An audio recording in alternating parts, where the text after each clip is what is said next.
Morna Veskor Vector Sizda. Hello everybody, I am Conquering History Games and welcome to Livestream number 9 of Suzerain. First off, I like that how many people are waiting here. That's pretty cool, especially because I only said I was gonna start the stream like 10 minutes ago. That's pretty cool. So hello J-Dog, Ian, Brady, Merrick, Hobboy, everybody who's watching. So I think today is Xavier, hello, is when we're gonna actually sit down with the conservative branch of our government, with the reformist branch of our government, and also I think we were gonna talk with the reformists in the legislature, like the actual, like the other party, you know, the Freedom and Justice Party, the opposition party, and I don't know if we're gonna pass the constitutional reforms today, because I know that those are gonna be long conversations, so I actually really doubt we're gonna pass it today. But here's where we're gonna actually negotiate. We're gonna say, hey, this is what we want to do. We're gonna argue and figure out from there how they feel about it, and if we're going to be able to get the votes in the Assembly and then the Supreme Court. I don't know if we're going to be into talking to anybody else besides those three people, like, you know, the Nationalist Party or anything like that. But it's going to be interesting. Okay. First, let's check the news. Richter's victory over Rain. Excuse me? They reached out, calling Rain yet another pawn that was before his candidate. If the USP is incapable of showing strength like it used to, and forced to accept the demands of their longtime rivals, perhaps it's time to realize that their time has passed. Wham, wham, wham. Preparations are underway for the annual Benfi Festival. Okay. The Jewel of Swordland.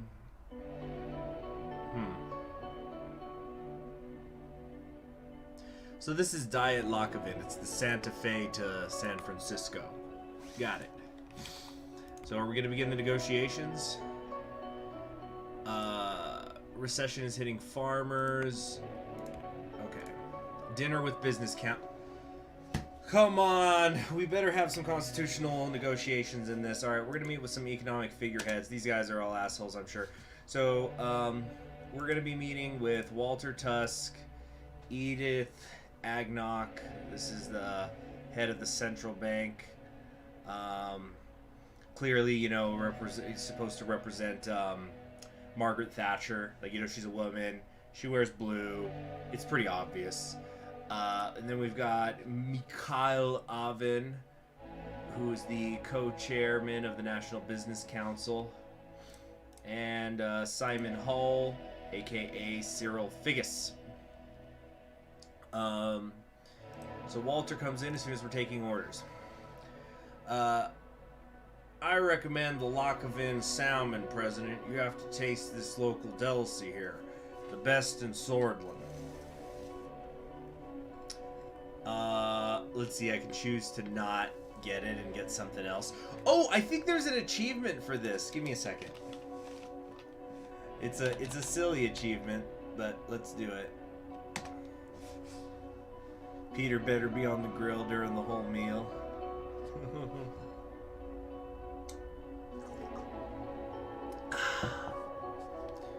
Okay, so I'm pulling up the Steam achievement. Yeah, I think there's an achievement if I order the pasta and something else.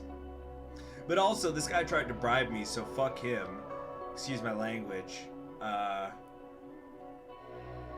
Let's see here. I'm looking for it. Looking for the achievement. Got it. Let's see. Oh, the local delicacy, huh? Well, I'm gonna have the, let's see here.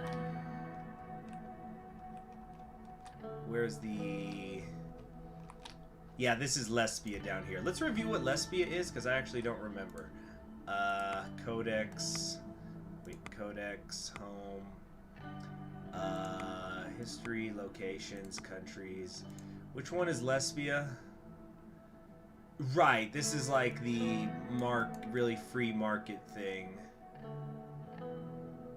Yeah, this is like, and this is corporate Stan, I think. All right, capitalism, the country. So, yeah. So hold on. Have the lack of in salmon, President. You have to taste the local delicacy here, the best in Swordland. So I'm gonna order the lesbian pasta because I want to let them know, hey, I'm for the free market, but fuck you. I ordered lesbian pasta for the main course. The servers took their notes and asked about the second dish.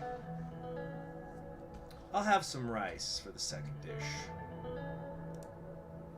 I ordered rice. That's 2 starch dishes, President. That's no good. Bitch, are you my doctor? Let's see here. We're gonna say, why don't you focus on your own, order, Mr. Tusk? That's a typo. One of the servers quickly jumped into the conversation and told me that Mr. Tusk was right and went on to explain why 2 starch dishes do not go together. You know what? If I could break character for a second, that's right. I would never do this. Like, why would you do the pasta and the rice? Like, it's like, you know, mix it up. Mix it up. All right. He then offered to prepare me something special. No, I want exactly what I ordered.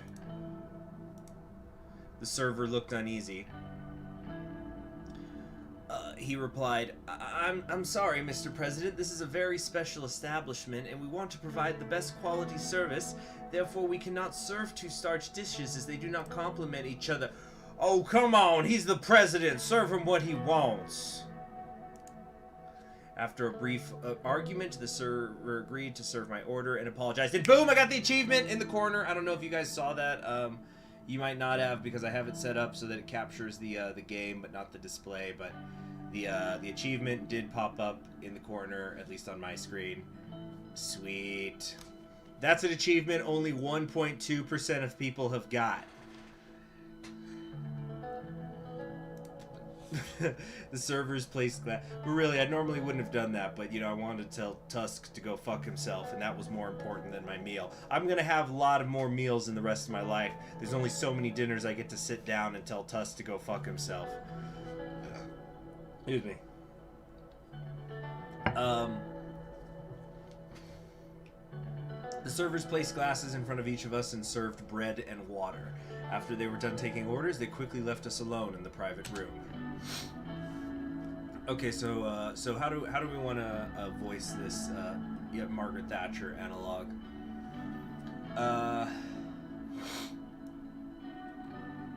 Let's see here. She fled to Lesbia. Oh well, so she might like me now. I don't know. I don't think it works that way. Ah, but I do. So let's see here. She's the adopted daughter of the first president of the Republic. Really? Wow, so this is like Sun Yat-sen's adopted daughter, basically.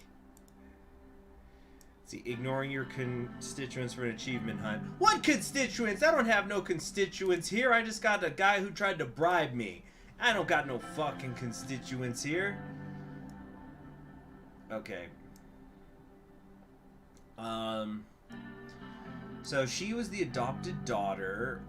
Visick adopted her and financed her education. After the coup and Visick's arrest in 1927, she fled to Lesbia, where she lived for a year. Then she moved to Arcasia after her adopted father's death and worked in one of the largest investment firms. Then she returned to help with the economic crisis. She was selected as the only female economist for the cover of the 20 Greatest Economists in History, published by Eras magazine. Interesting. So the daughter of a dead man who everybody liked. Let's go for like a Sansa Stark voice. You know, like, I don't want to a nice boy. I want Joffrey. So, yeah, we'll go that for her. Mr. President, I don't have the possibility to thank you. I don't know what she sounds like when she's older. I didn't watch the later seasons, so I'm probably going to make her sound like a child. I'll try to age it up a little. Mr. President, I didn't have the possibility to thank you for coming today. Your presence means a great deal. And then who we got here? Mikhail Aven. Swordfish businessman, economist, and statesman who served as the co-chairman of the National Business Council of Swordland. He was born in Ogland. Oh, so he's a foreigner. Wait, no, Ogland is, that's one of our regions. Yeah, this is the southeast region, I think. Yeah. Never mind.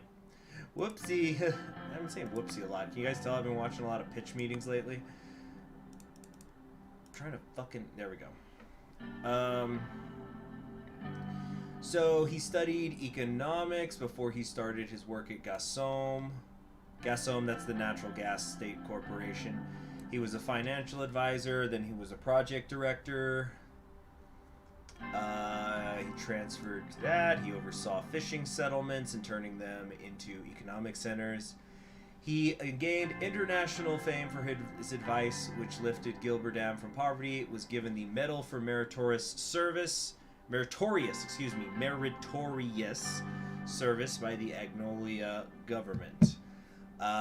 Returned from Swordland by invitation from the Ministry of Economy. Worked as an economist. In 1950, he was appointed as co-chair. Okay, what do we got here? Not that I can do any voice as well, but I feel like he'd be the Christian Bale, you know, American Psycho voice.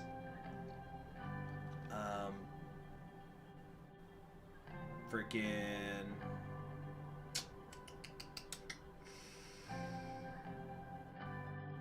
Okay, so it's an honor to dine with you. I'm gonna say thank you. We should thank Simon for organizing this meeting. No need for that. I hope everyone enjoys the evening. Thank you, Cyril. Simon gestured at the... you know, so I used to watch Family Guy way back when it was during its first run, before it got canceled that first time, when it was actually good-ish and slightly innovative. So I just remember there's this thing where they're doing one of those cutaway gags, and this guy keeps calling somebody Tattoo, and the guy says, "Excuse me, sir, my name's Higgins." "Excuse me? What was that, Tattoo?" My name's Higgins." And the guy gets out of the car, goes up to him, and just right across the face with a... Wait. I'm trying to... Just hits him with a... "What's your name?" "Tattoo." So, like, just imagine, like, the president's wasted and he's saying, "So, Cyril, how's things going on with..." Because I keep calling him Cyril Figgis. And then, even though his name is Simon Hall, it's like, "Cyril, what's going on with the railway?" The railway, it's Simon. What was that, Cyril?" "My name is Simon." "What's your name?" "It's Cyril." "Get me my railway done, damn it! You hear me, Cyril?" Alright. So, I'm sure that entertained nobody. Let's move on. Simon gestured at the expensive-looking, red wine bottle that one of the servers had just brought to the table. "Mr. President."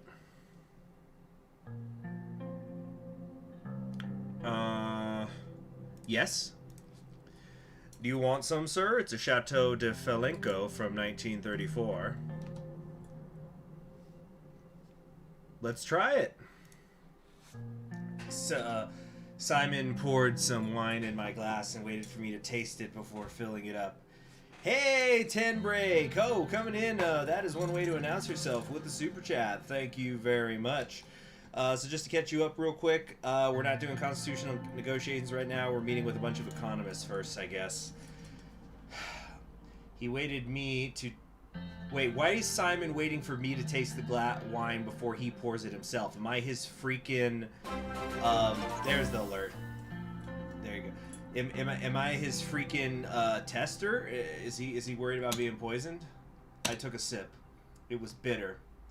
Honestly, it tasted like any other wine. How is it? Is the taste to your liking? Well, shoot. Okay, I could say it has a sour and delicate vegetal character. Is it Arcasia I'm tasting? Or it tastes like heaven? It's fine. Or it tastes like any other wine?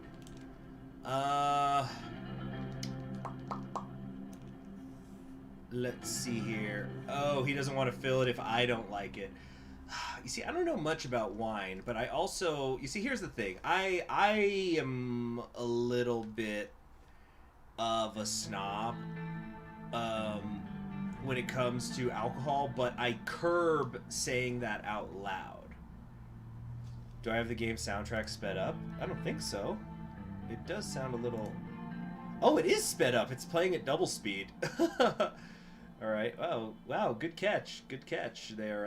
I'm sorry. I don't know how to pronounce your name. But anyway, I you know, like, for example, I only ever buy craft brewery beer because in my experience, it's much, much better than, you know, like Bud Light or whatever. And it'll just usually cost a little bit more and it's exponentially better. But like if somebody, you know, offers me a beer at like a party or something, I'll drink whatever they put in front of me, and I'm not gonna say, yeah, this shit sucks. I'll be polite about it. So it's because I'm playing the soundtrack in a different tab, because whenever I click down into the other monitor, if I have to do something with the streaming, it cuts the music. So I just always play the soundtrack in a tab on a different monitor. So anyway, I don't want to pander and hit number 1. I don't want to do number 2 because it tastes like, it's because that's gosh, I'm getting so strung up on a fucking wine question. But I want to say 2 because I'd be lying. I don't want to say 3 because it seems too curt, and I don't want to say 4 because this is probably a fancy wine. And then, like, it's probably expensive, but, you know, I'm gonna say it tastes like any other wine. Gotta be honest sometimes. Sometimes you have a beer and, or a liquor or a wine, and it's just,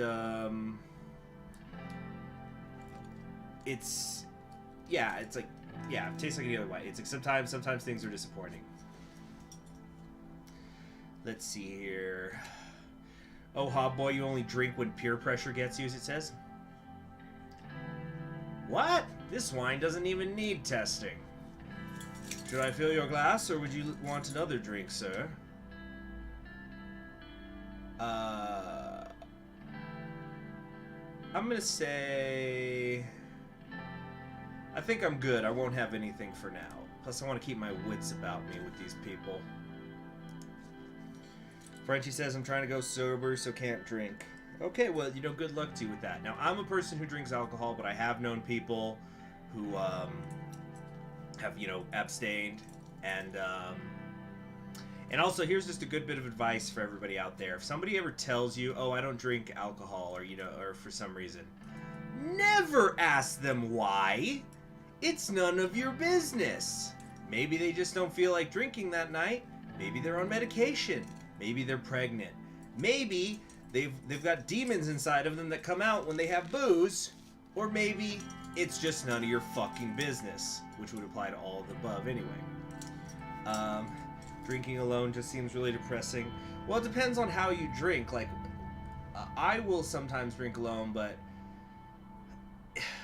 when I do so, it's like maybe I'm doing something else. Maybe I'm playing a video game or I'm reading a book or whatever. But what I'm savoring the flavor.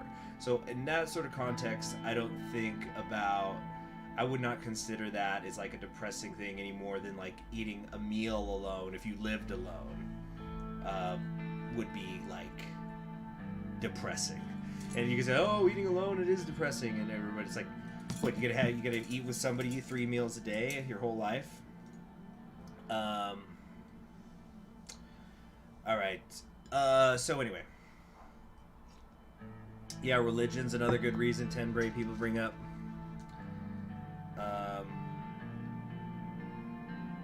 So, anyway.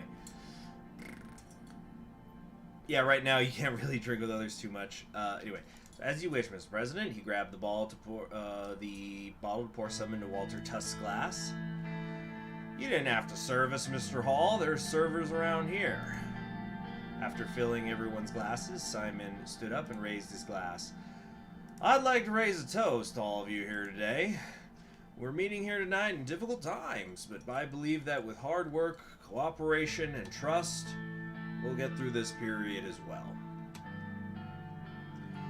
I'd like to thank Mr. Rain again for his decisiveness when it comes to economic policies. I'm sure we'll stop this recession. I also thank Mr. Tusk for being here with us today. His presence is an honor. And of course my colleagues from the Business Council, Mrs. Agnock and Mr. Avon. Without you, none of these would be possible. Let's drink to future cooperation and growth. For a prosperous Swordland. Everyone raised their glass and toasted each other. After a couple more minutes, the servers arrived with our meals. Minutes? Anyway. The food tasted amazing. Walter was right. This place must have been the best place in all of Lockhaven. So, how did you find the food of the best fine dining restaurant in Lockhaven, Mr. President? Okay, what do we want to say? Well, I've had the pasta that's from her home country. Wait, no, he's not the one. Or wait. Oh, yeah. President of the Bank of the World, adopted daughter. Oh, she fled to Lesbia. Okay. What do we got here? Let's see. Not a big fan of fancy food. I must admit it's very tasty. Fine food is like fine art, but this particular one is a masterpiece. It's okay, or this can't get old. It's an experience. The chef must be Chip. Yeah, I'm going to say fine food is like fine art. I do believe that, by the way. But this particular one is a masterpiece.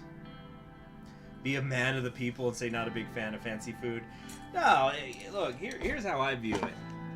Fancy food, homegrown food, as long as it tastes good, right? But it's an occasion. It's not like I'm eating like this all the time. Shit, wasn't I just literally grilling the other day? With like the president was cooking his own food. Can you imagine? Let's see. On the grill! That's as man of the people as it gets. Yeah. Let's see here.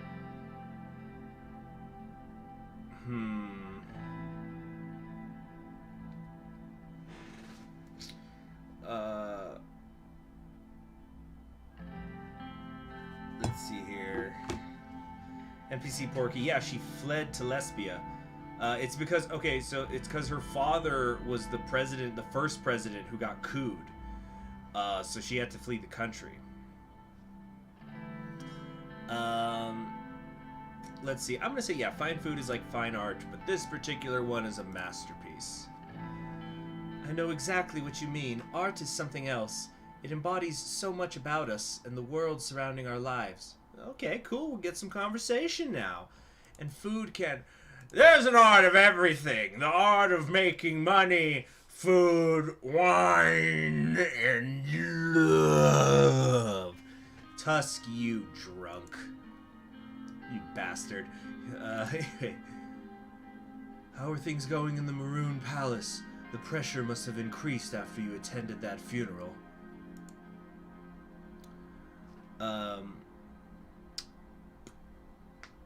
Okay.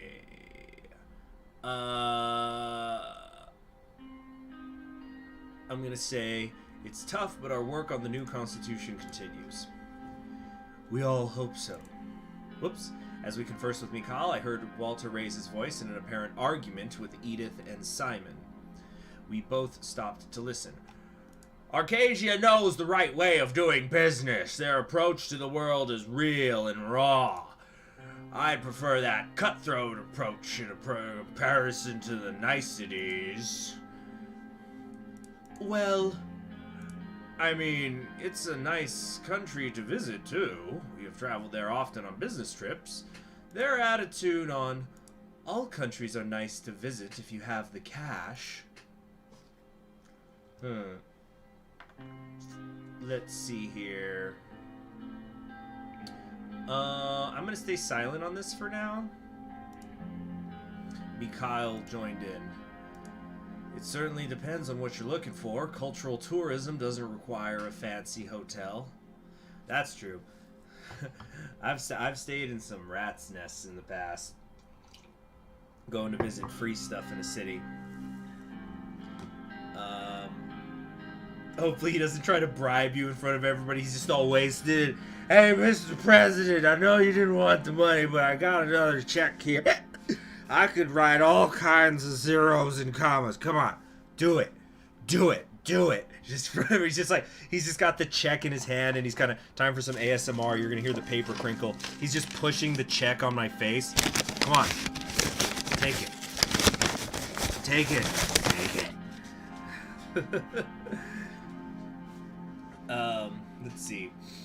Cultural tourism doesn't require a fancy hotel. Last time I went somewhere for that sort of thing was at university. And even then we had our wild times thanks to Conrad's connected entourage. Also, Walter is taking us down the rabbit hole again. By the way, I saw that the construction of the railways already started. I have my concerns about the company, but I hope they do a good job. That project will surely boost our economy if done correctly.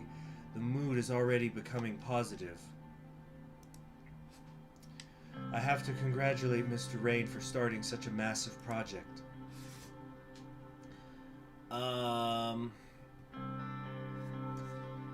Thank you for your support. Oh, then again, or we could say the investment. Ooh, what works here? I don't want to do 2. I would say thank you for your support. Let's keep it polite, keep it cordial. Like, what was it? One of you said something where it was like, need to be cordial about our business relationship. Yeah, here we go. Relationships with the business community. Cordial, yes. Hostile, no. Good, also no. Okay. Of course. Mr. Hall also deserves credit, of course. Our great economic minister. Is there a joke coming? Why? I thought you said you were great at economy. He laughed. I've heard you've bought a new villa, Simon. I don't comment on rumors, but I'll make an exception since we are among friends. It's true. I'm gonna say you're doing a great job, so you deserve it. A new villa is a bit much, especially in this economy when people are suffering. Where is the property, or why? You think Tusk bribed Cyril? Oh, that'd be dirty.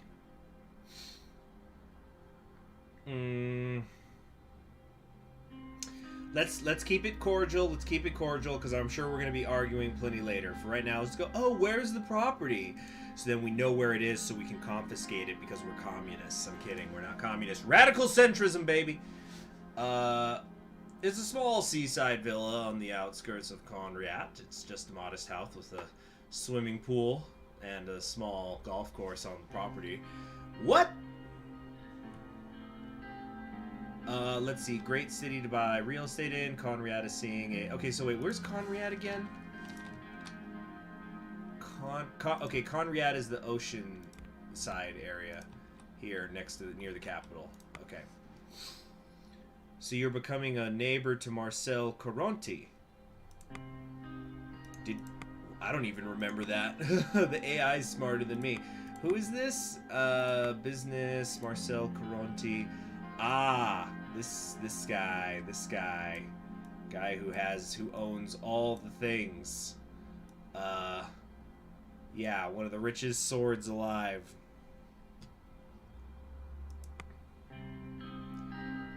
Yeah, modest and a golf course go together. John, what is it? You keep talking about social democracy. What is it? What is it?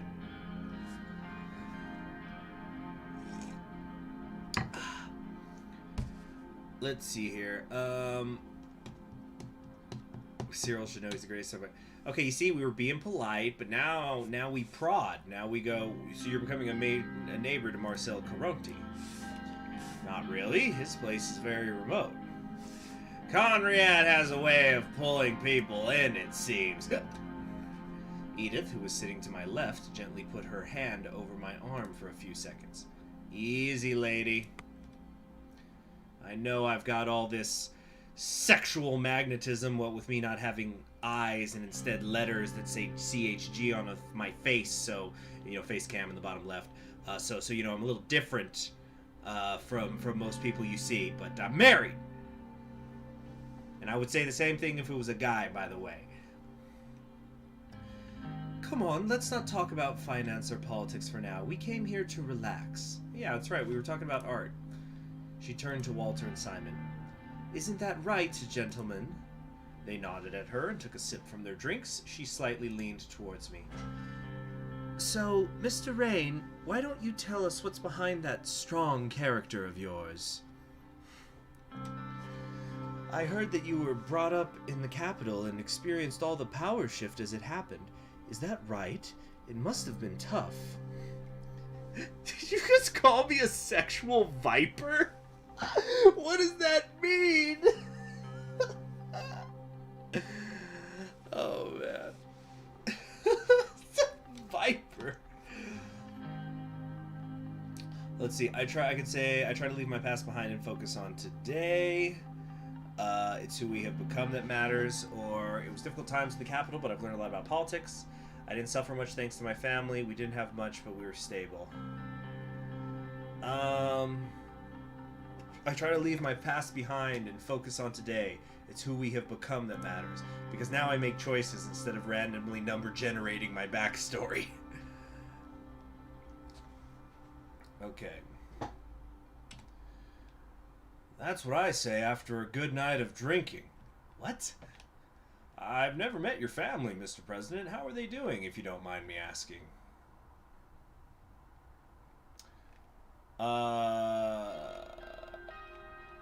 Centrism with swordish characteristics. Do everything she says. Snake with section. Oh, got it, Surge. Got it. Picking up what you're putting down. Gosh, I kind of want to say I prefer not to talk about my family, but I feel like that's rude. But I also want to say we don't talk much since I became president, because that's personal issues. They don't need to know about personal problems. But on the other hand, I don't want to lie, because they're saying, oh, they're doing great, we have no problems. So I don't like any of these options.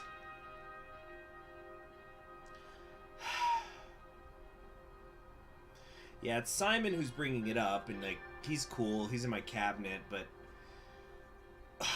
it's that we're in public, you know?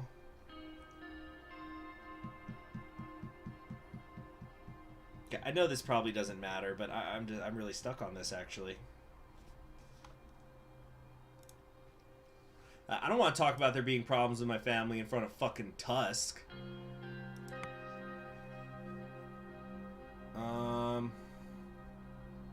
See you later, Xavier. Take care. I'm gonna say we don't talk much since I became president, because that could be like a, you know, I'm so busy. It can happen. Sometimes work can get in the way. Don't stress yourself over it. Yeah, thanks. You know what it's like to be president, bro? The family is doing good. My son's just a little stressed. And he's probably better now that I talked with him a little.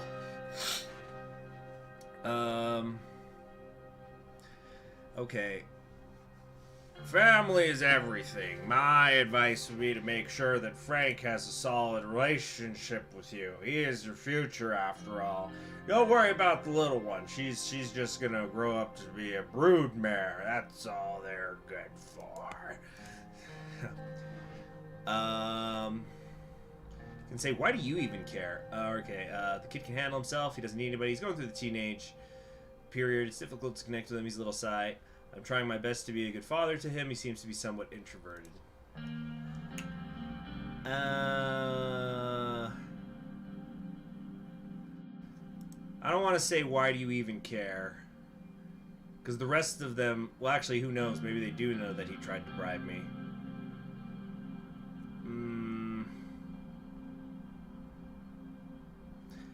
He's going through the teenager period. It's difficult to connect with him. He's a little shy. Wish that was my son's biggest problem. Darren seems to be doing fine. I saw that his yacht party in Benfey made the local news. Oh, crap. His son's becoming a playboy. You know what? What's Mikhail's background again? He studied... Okay, so we don't know. He probably came from like a middle class to wealthy family. There's not much here on background. I was thinking, I wonder if they were going to go for one of those things where... like Mikhail maybe came from a, he actually did go rags to riches, and now his son has only no riches, and so he's just like this acting like a billionaire playboy or whatever. Let's see here. Well, the rascal didn't even ask for permission to use the yacht and just took it. He basically stole it. Good news is that I finally convinced him to go to university. He will study economics at Lokoven Business School. That's a good choice. Having a degree in Swordland separates you from the rabble. And we especially need more people who understand economics. Maybe your son will be a great future economist. I wouldn't count on that. But I agree we need more economists to enter politics. Thankfully, we have a president who seems to be as well versed in economics as Alfonso.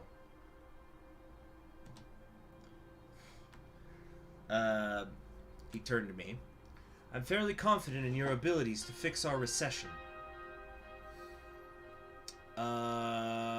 Let's see here. Look at what he caused. Studying doesn't get you to the finish line. Alfonso was an inspiration for all reformists. We are in this mess because of him. His political failure nearly destroyed us, or thank you.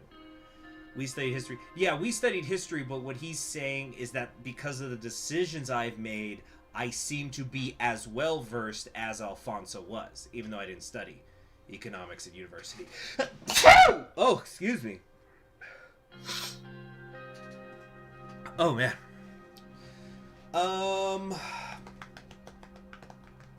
What are we gonna say here?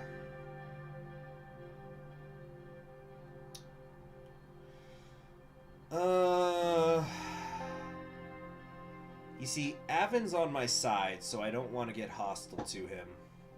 Yeah, let's just say thank you. Let's just say thank you. It's simple, it's polite. Thank you. Okay.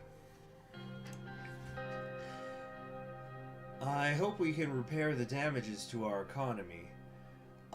We can't fail like Alfonso did.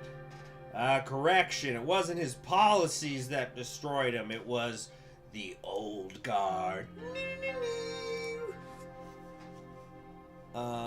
See, what do you mean? I always had a gut feeling about his sudden fall. Of course it was, they were a big threat, or I believe that too. I'm gonna say, what do you mean?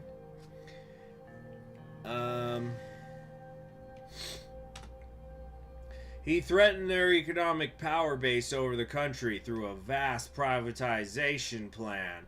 They removed him and backed you after. Walter, stop with the conspiracy theories. I think we've had enough drinks. Everyone went quiet. After a long silence, followed by some chit-chat, Walter ordered a bottle of whiskey. God damn it. It's like, think you've had enough wine? You're right. No more wine. Switch to the hard stuff. Doing the wine and then the whiskey, he's gonna have a bad morning, especially at his age, that obese fuck. And that's one good-looking bottle. Mikhail, you were the one who just said we've had enough drinks. The waiters brought one of the finest Arcasian whiskeys. It was time for a toast.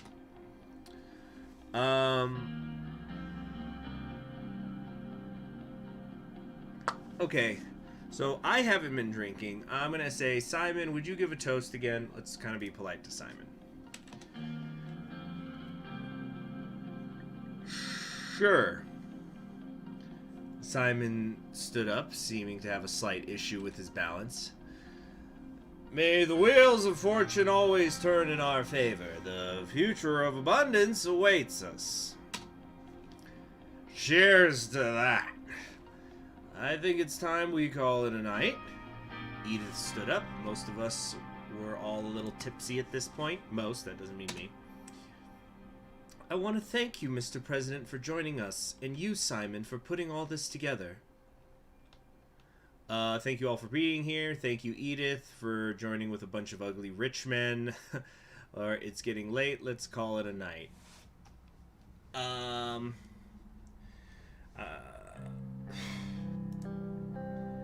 You know what we're gonna do? We're gonna do number 2 because I feel bad about the art conversation being cut off. So, thank you, Edith, for joining with a bunch of ugly rich men. That's it. You know, I was just thinking, Mikhail kind of has that kind of face that some women would probably say is handsome. It's a strong face, you know, but it's like, that's definitely not me. The president of jokes. Thanks for being here. After bidding our farewells, we slowly walked out the restaurant. The moon was shining bright as everyone except Walter left in their luxury cars. President, a moment alone, please. Hey, come here. Let me lick them teeth, Mr. President. Yeah.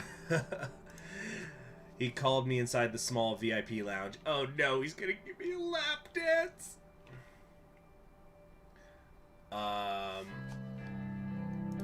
Let's see here.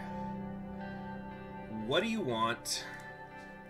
Usually the Lotharberg spokesman doesn't directly comment on the administration, but I'd like to say a few things since this is a special evening.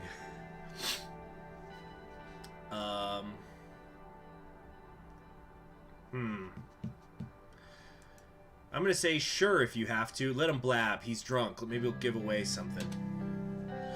Finally, a president that listens to the people. It won't be easy to pass the new Constitution through the Assembly and the Supreme Court. We could help you get it through if you in return help us with a few economic requests. San says you get an achievement if you accept all 9 bribes from Tusk. Dude. Walter lit his cigar and took a few drags before continuing. Probably needed that to friggin' keep his buzz going, I guess. Yeah, right. Yeah, no, Tusk is like, I'm the people, look how fat I am. I consume enough calories a day to feed a small Swordland family. I am definitely the people.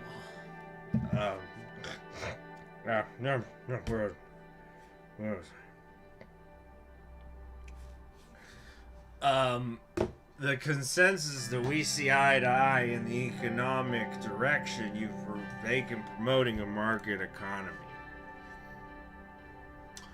Good to know, but not sure how this concerns me. Dude, I'm trying to go home. Oh, it definitely should, President. He looked me in the eye. You rejected our previous discreet offer to pick underhaul construction for the first mega infrastructure project. This action led to disappointment in the group. We are aware of the upcoming tax meeting, and it would be a step in the right direction if private corporations would get a tax cut. To boost the economy with job creation. Let me get some jowl sounds going. To boost the economy with job creation, of course. And the positive side effect would be our support to the administration throughout the entire term. Lotharberg will not influence me. Oh, let's not be hasty. The recession will end if Lotharberg is on your side, Mr. President. This fucking bitch. He's doing this stuff again. He's threatening to extend the recession like he's in charge of it. But, you know, he's like, oh, it'd be a shame if the economy didn't recover under you because you didn't help us. It's like, which is it? Which is it, Tusk? He's like, you need to help us. Also, if you don't help us, like, you know, we're going to choose to not, we're going to voluntarily not fix the recession or whatever. Fuck Tusk. Fuck his bitch ass. Great writing. He makes me hate him. Good job to the development team.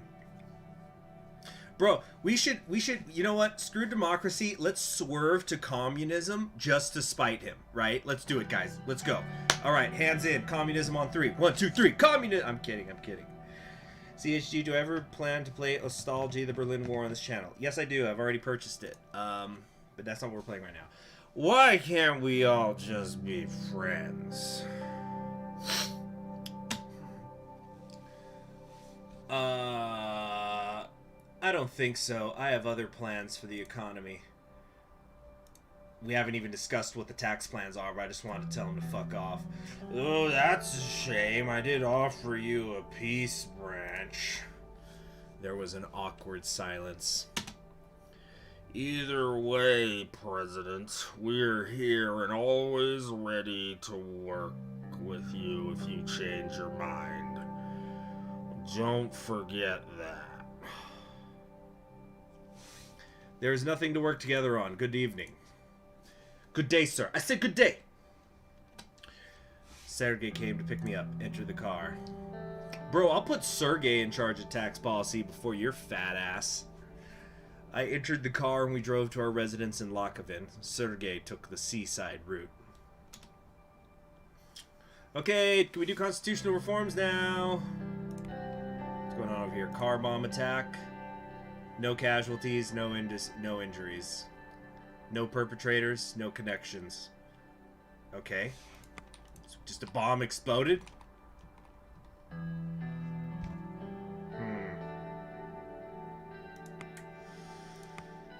Mortal mine disaster. Yeah, this we read about this before. There ended up being 112 dead, and there's still miners trapped inside. Coincidentally, the workers' rights bill that was drafted in the assembly for the past 2 months comes too late. The eyes of Swordland are now turned to President Raid to see his decision on the bill. President meets with business council. Outcome of the meeting will hopefully arrive with positive developments and more transparency compared to today. You know, that reminds me, did you guys see that story? It was kind of going around last week because it was a funny joke.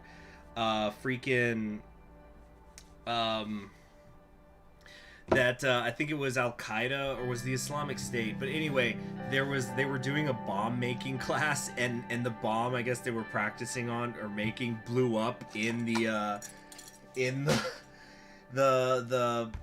room, and so like 23 of them died. All right, so anyway, so either that was a very so depending on your point of view, that was a very successful or a very bad bomb-making class that day. Agenda of the meeting was not disclosed. It can be expected he's discussing future economic plans. Bill on the rights of workers is being drafted, establishing minimum wage, guidelines for overtime, blah, blah, blah, blah.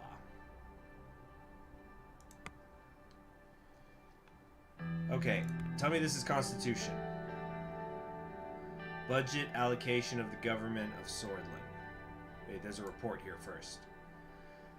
The written aspects of the package. There's going to be 150 signatures for the proposal to start to be collected. Okay. Preparations for the government budget were finished. Most of the cabinet Ooh, excuse me. Oh my gosh, that was that one that gave goosebumps all over my body. Oh. The preparations for the government budget were finished. Most of the cabinet gathered in the White Room for the important occasion. Nearly half a year had passed since my inauguration. The cabinet looked overworked. Oh boy, it's a busy room. Let's see. I would like to use this opportunity for a statement. Ooh, let's do that. Of course, sir. Let's see here. Let's see. Do I want to? Is it pep talk time? Not really. I don't think so. I'm going to say each and every one of you is very capable, but it's what we do as a team that count. No. How about this? We are doing great work, and this is just the beginning. There will be many more good things to come. The ministers look somewhat motivated by my statement. Thank you, sir. Sadly, Peter Vectern, the vice president, Gus Manger, the agricultural guy, he just doesn't do too much, does he? I guess he's just working over the farmers and whatnot. And Vesic won't be attending this meeting. They are working on the upcoming trade agreements with Welland and Agnolia. May the Lord be with them. Kiara gave a barely disguised eye roll. Yeah, these two do not like each other. Let's keep that in mind. Okay. Did you just roll your eyes at me, young lady? What voice did I give her? If I did, it's because religion has no place at a government budget meeting. Oh, secularism versus religion. Let's go! Ding, ding, ding, ding, ding! Just break a pool cue and throw it between them. Well, are we going to be a theocracy or secular? Figure it out, ladies. It's just a fucking death match. Alright. I was merely expressing my wishes for a successful trade deal. Freedom of expression must be protected at all costs, must it not, Miss Morgna? Okay. Actually, in this case... Oh, yeah. I just realized you've got the conservative, the leftist, and then Nia's in the middle. She's just... Can we just get rid of corruption, please? It's like, Nia, do we want to nationalize or privatize the economy? I just want to get rid of corruption. Okay. Actually, in this case, I agree with Miss Walda. Kiara flashed her an appreciative smile. According to Swordland's laws regarding the separation of church and state, see, immediately cite the laws. She broke off as she noticed that Simon, Lucian, and Joseph were looking at the three female ministers in stony silence. What does them being female have to do with it? Ladies, let's leave the extraneous chit-chat for afternoon tea. Are we gonna say, please leave your religion at the Maroon Palace gates, Miss Graff? The Lord is always welcome in these halls, Miss Walda. Or, just don't comment. Let's just move on. Let's move on. Simon started loudly shuffling some documents around. All eyes turned to the Minister of Economy.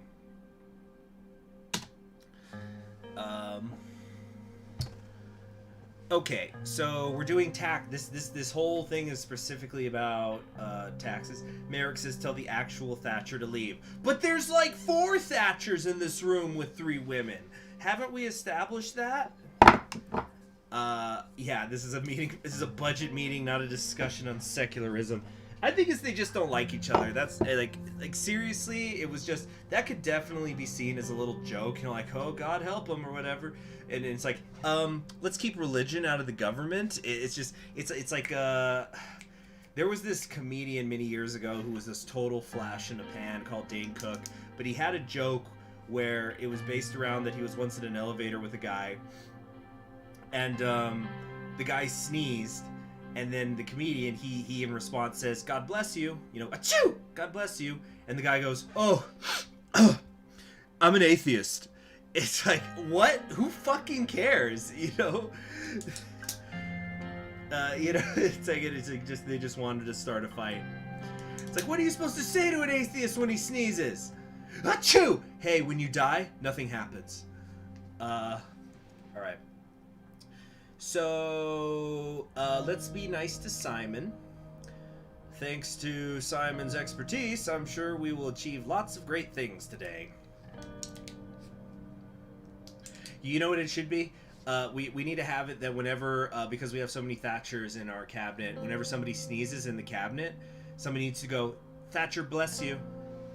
Anyway, Simon Hall, thank you for the compliment. Today is a big day. We must prioritize our spending wisely in order to... Wait, why is this, why is my journal highlighted? Oh, rejected Tusk's request for tax breaks to large corporations which allow him to meddle in our economy. Never mind.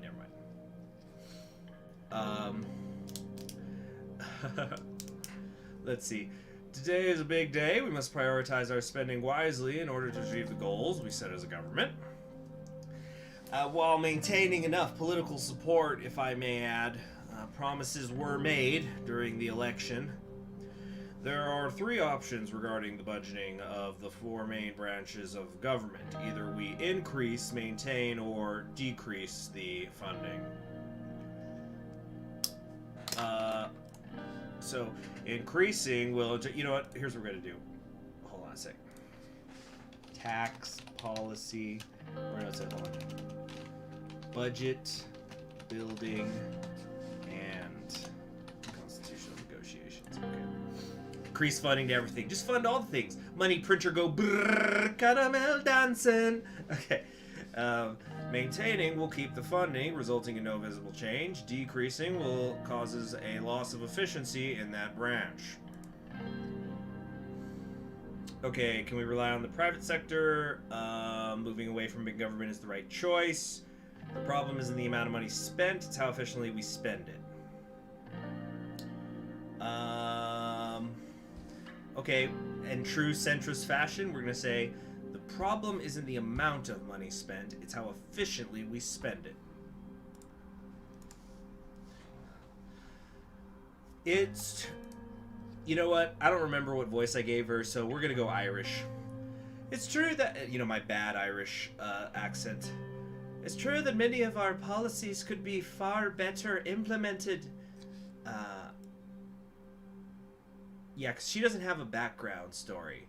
She just shows up as a like it just says she's an academic and that she became a member before the 53 elections.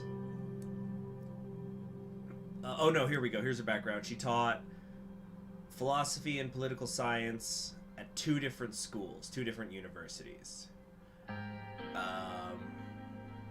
Yeah, we're gonna make her Irish just because I decided to.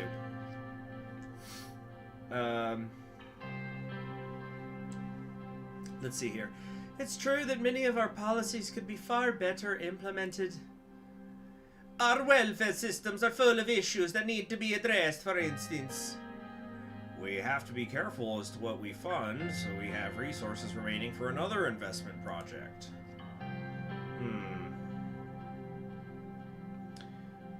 We have to keep true to our election promises. Our people voted for us because of the promises we made. Yeah, I wouldn't say Kiara is a Karen. Kiara is... What would be the word for her? She's abrasive. She feels very strongly in things, but she's not diplomatic about it. Like, Simon tries to be diplomatic. Kiara is a stereotypical SJW. Okay, let's not apply 21st century terms to somebody who's like one of the first female ministers in a 1950s,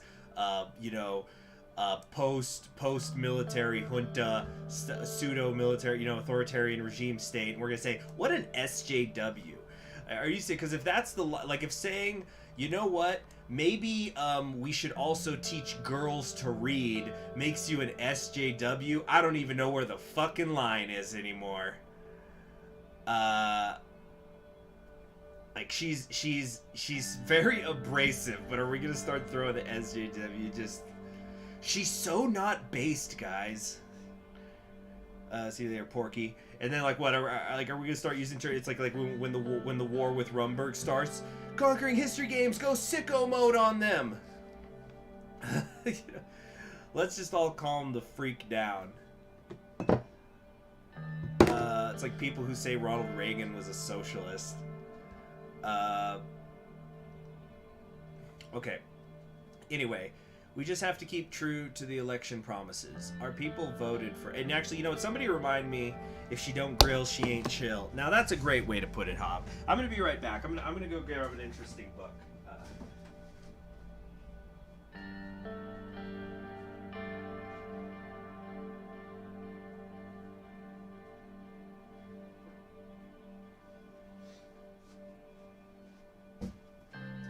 So, like, yeah, the term social justice warrior, we're thinking of people tweeting online, but Damn, this is sometimes I do wish that I had a webcam, but so I have this book I'm holding in my hand. This is from Upton Sinclair, and it's this anthology of supposed to be these like ideas of seeking justice over the centuries. So you've got like Martin Luther King in here, Nelson Mandela, Gandhi, but like we're talking about there's sections in this book that pull from like Ralph Waldo Emerson, William Shakespeare, Plutarch. In fact, I'm just gonna like flip through the book now. Hear it? So like you know, it's just these ideas of people saying, you know, maybe we don't need people starving in our country, or you know, fucking Bismarck is in this book. You think Bismarck is a socialist? Are you gonna say that Bismarck is a social justice warrior? You know, you got freaking. There's articles in here. You know, there's like excerpts in here saying we should do something about child poverty. We should do something about human trafficking, about slavery. You know, some of these are things that are written by nobles. Like, yeah, there's Charles Dickens in here, but there's like Voltaire and Tolstoy, Jack London. You know, yeah, there's Karl Marx, but you've also got. Yeah, just, you know, Robert Owen and just all sorts of things. Yeah, so it's just like, yeah, we're just gonna. She wants little girls to be able to have access to school so they can learn to read. Wow, social justice warrior, total Karen. Anyway. You see, Bismarck is a key innovator of the concept of the welfare state made to keep the communists from rising. And you know what? Marx actually feared those kinds of people. Because if you've read the Communist Manifesto, and let me tell you something, if you ever want to talk about socialism or communism or 19th century or really so much of the history of the world from the time of the Communist, from, you know, the 19th century on, if you haven't read the Communist Manifesto, you're being willfully ignorant. That's like trying to study World War II or like the rise of the Nazism, and you don't read Mein Kampf. Like, well, I don't agree with what it says. I don't give a shit if you agree with what it says or not. You need to read it. It's important. So it's anyway, so like, yeah, you know, in the Communist Manifesto, which was like a pamphlet, it wasn't exactly like that was the end all be all of communism and stuff, but like there's a part where he talked about bourgeois socialism, where he's saying like, you know what, they're gonna try to the state is gonna offer you stuff so you don't revolt against them, and so like, yeah, ideas of the welfare state, that would be bourgeois socialism. That's what Marx called it. Anyway, let's move on. Let's see, Bismarck, the hero of German conservatives and nationalists and social democrats. Impressive. Yeah, it's like Sun Yat-sen. Let's see, speaking of Reagan, I love the picture of Reagan with Marx's pro-gun quote attributed to him. Yeah, there you go. Well, as we all know, Ronald Reagan was an avid Marxist. Let's see here. So anyway, let's move on here. We have kept true to we have to keep true to our election promises. Our people voted for us because of the promises we made. As much as we realistically can, if we fail at improving our economy, the promises don't mean much in the big picture. Before we begin our discussion, there's one more thing that I want to voice my opinion on. You used to date a communist, Tenbray? And, you know, I don't want to get too much into, like, how, you know, despite whatever people see on Twitter, you know, political affiliations are not the end-all, be-all of things. I don't know if I've told this story before, but I have friends who are all over the spectrum, and one of them who spent a lot of 2020 agonizing about if he was going to come out to his parents that he was a communist. I personally don't think he's a communist. I think he's just spent too much time on Twitter, but on like hard leftist Twitter, and so he thought he was a communist. Anyway, so freaking no, he's a great guy though. There's nothing. I don't mean anything good or bad by that. So he for Christmas though gave another friend of mine, ours, who's a big time libertarian, a Zippo lighter that says "fuck communism" on it. So, you know, we can all be friends. And that is why we're going centrist Swordlin. So, as we manage the government budget, we are obviously able to go into debt to invest in different branches.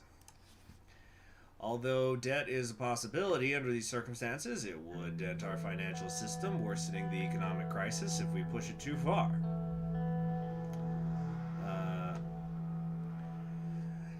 Point from me as well to everyone before the discussion.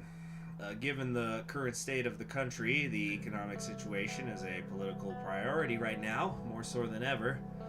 This budget will also be applicable to our entire term. It's very critical that we plan this correctly. Let's begin then.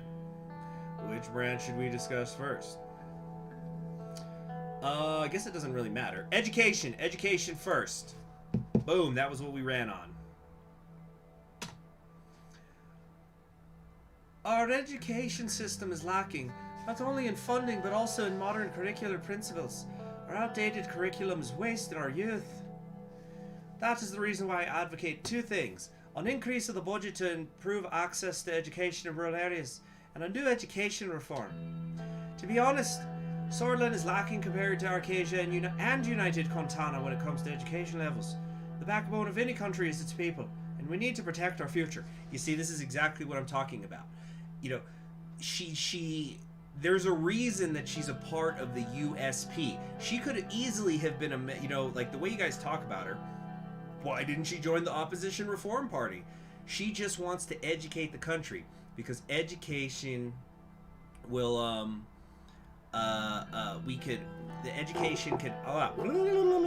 education is going to make the country stronger.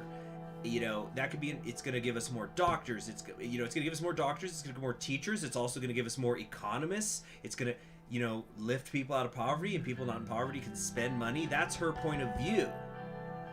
And so she's saying, like, it doesn't make, like, she's comparing us to the major capitalist country and the major communist country in the world, and says, we are worse than both of them. So it's just like Nia goes, like, I just want to get the corruption out, please. She's just like, I just want our people to be able to read. Or how he's like, hey, maybe we can have doctors that are smart enough to know that you need to wash your hands in between births and not smoke in the room. Like, these are all, I think we have successfully cultivated a centrist cabinet, except for her. She's kind of conservative, but that's fine. It's fine. And Joseph, he's just a military dude. That's not even left or right. He's like, I just want to go to war, for God's sake. All right. Anyway, let's move on.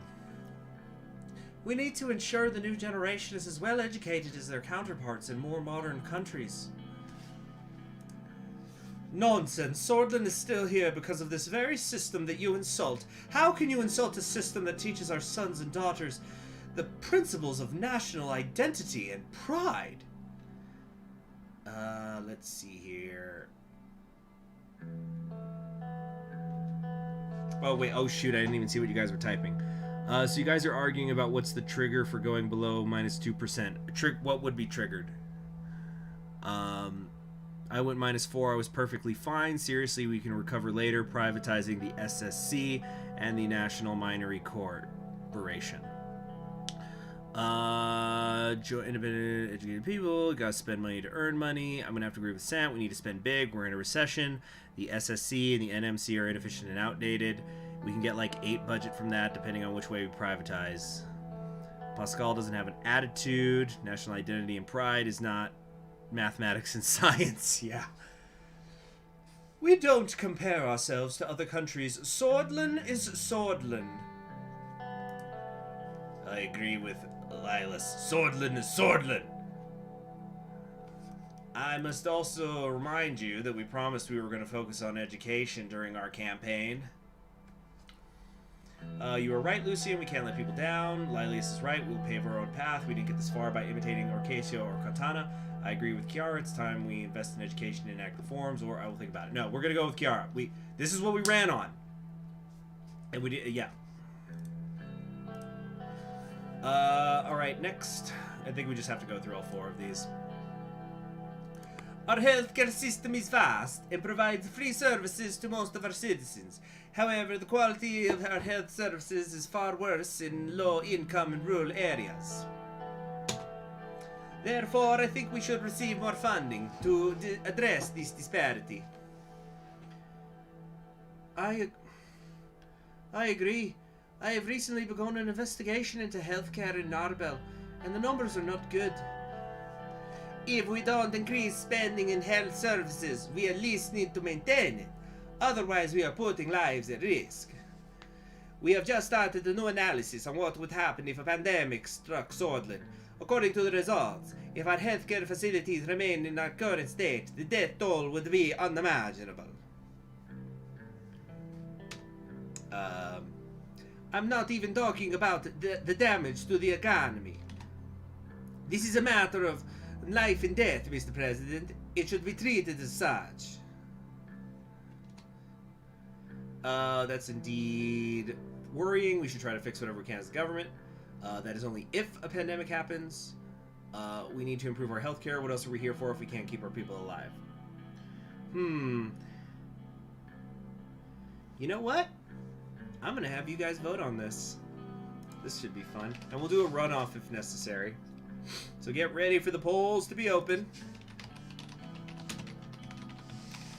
1, 2, 3. Okay, y'all. Vote.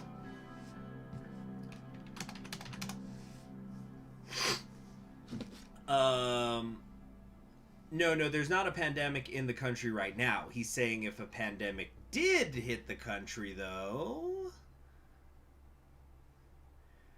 Pandemic is a random event. Oh, so there's RNG in this game, too? Oh, my.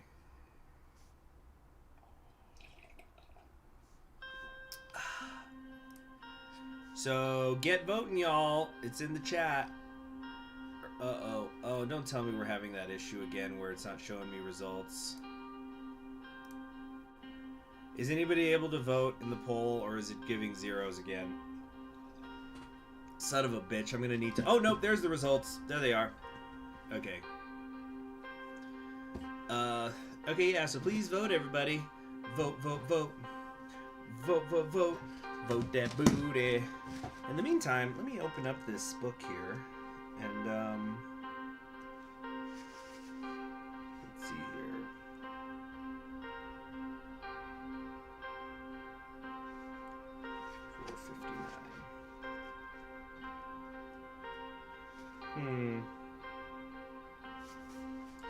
Dun, dun, dun, dun, dun, dun.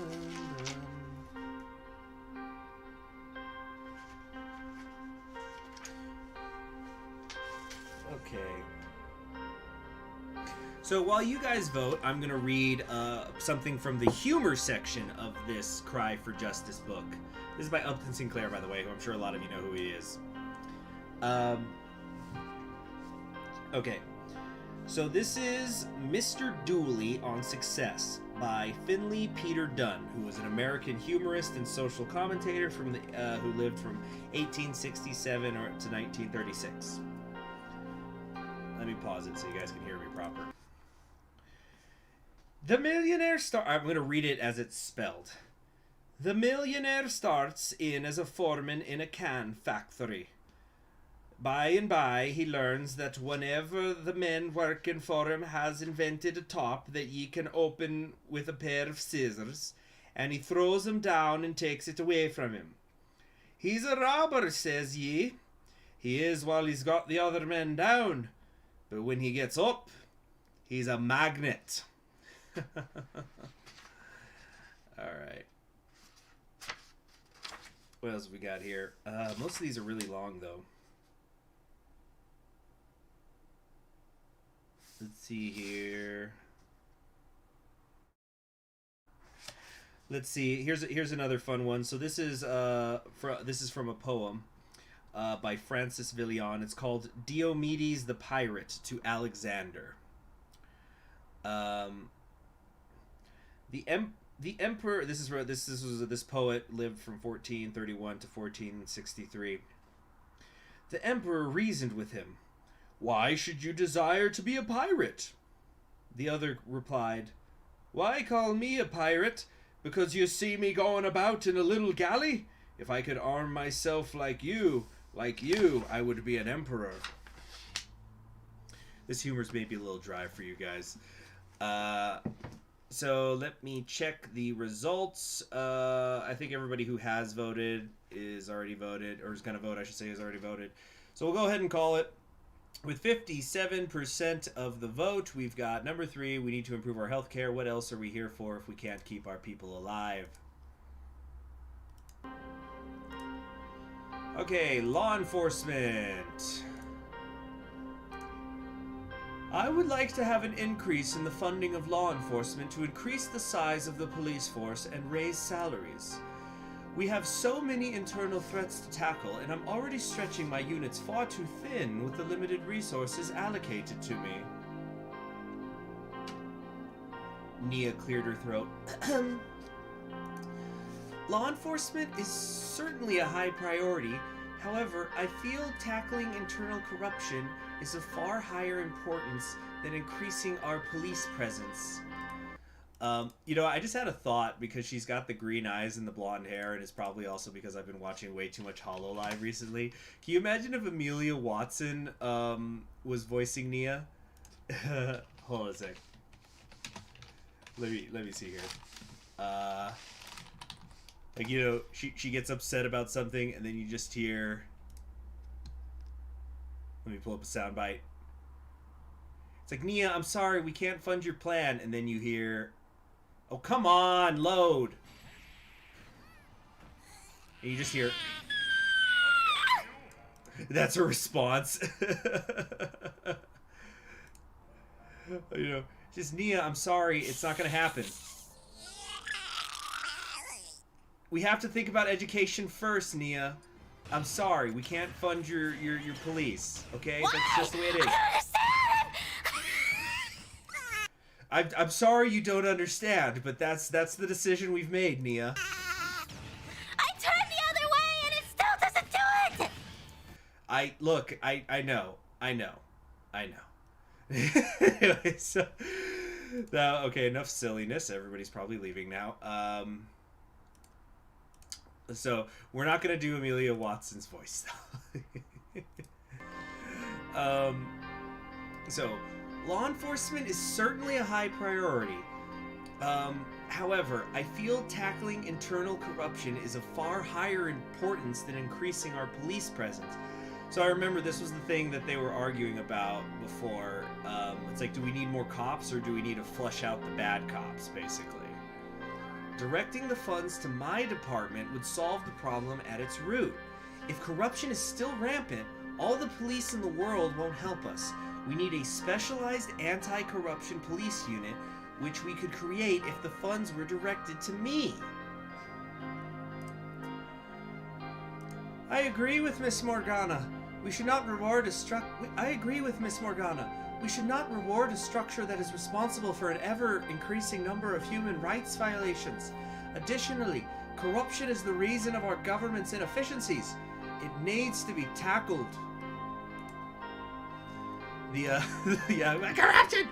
It's like, the police is there to serve and protect the people of Swordland, Miss Valda, and that's exactly what they were doing. More funding will allow us to take care of our police forces. It is quite a simple choice given the current status of the country.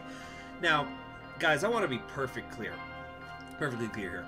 I think Lilius is coming from a good place, but I've said this before, she just doesn't get it. You know, like, it's like she's putting the cops that, like, and I guess she's their boss, but like she's putting them on a pedestal. It's like the police aren't the corrupt ones. We're trying to find the corrupt ones. It just, you know what I mean? It's like, I feel like, you know, she's coming from a good place. Okay, let's see. I agree with Lilius. If this was another time, I would have said something different, but we know the current situation. I agree with Naya. We need real solutions for real problems like corruption. I agree with Kiara. What would people think of us if we fund the police after all that happened? What? I'm gonna say I agree with Naya. It's definitely not because she's my favorite. We need real solutions for real problems like corruption. Yo, we were talking about the, you know, the griller, like, you know, everybody's like, I just want to grill for God's sake. Nia's just the one who's going, I just want to get rid of the corruption for God's sake. It's like, have you guys ever, I remember I once saw this thing where like, you guys know the political compass, which is inaccurate, but you know where there's the 4 squares, and it was, and so like you have like top left is authoritarian socialist, bottom left is libertarian socialist, bottom right is libertarian conservatives, and then top right is authoritarian conservatives. So it was called like Compass Unity, and then all 4 of them, you had 2 people, and one of them is a guy with a gun shooting a pedophile, and in all 4 of the quadrants, the person is trying to justify their pedophilia. So and they're getting shot in the head for it. Okay. So, if you increase the funding for law enforcement and give Lilius the increase, you can form the Gestapo. I think Sam Getz just took the words right out of my mouth. That'll be good if we do a nationalist run. Because I am at some point going to do either a nationalist or a communist run. Or maybe both. I really like this game. Even though it drags me into these tangents. But it's fun. Okay, I agree with Naya. We need real solutions for real problems like corruption. Alright, military. What's that here about? Or voice my opinion? I forgot that I was doing like the sort of Stalin thing. This critical track goes forever. Jesus, it's like a 10-minute track, but it's ambient music. It ain't fucking prog rock. Come on. What's there here about? Well, we voice my opinions. Bromberg is coming whether we like it or not. If not this year, next year. If not next year, the year after that. Mr. President, you and I have a shared responsibility to protect this nation from its enemies. I intend to do so till my last breath. Yeah, that's great. Hold on a second. We're having some technical issues in another, in the other, monitor. Give me a second. Don't want to lose the stream now. Shoot. Oh my gosh. Hold on. Because I'm trying not to lose the stream. Just enjoy the music. Dun dun dun dun dun dun dun dun dun.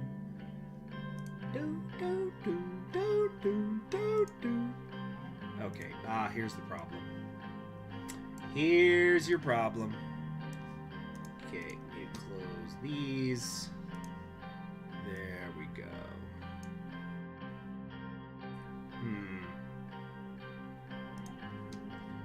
Okay.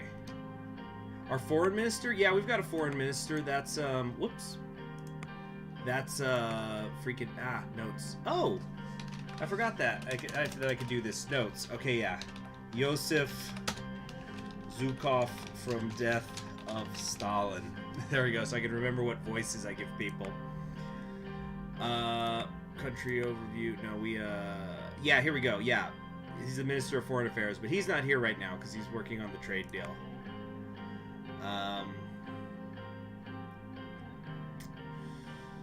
Let's see here. Now, what was I gonna do?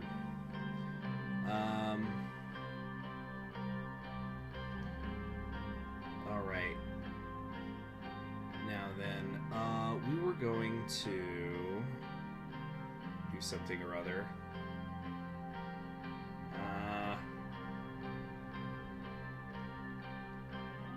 What was it?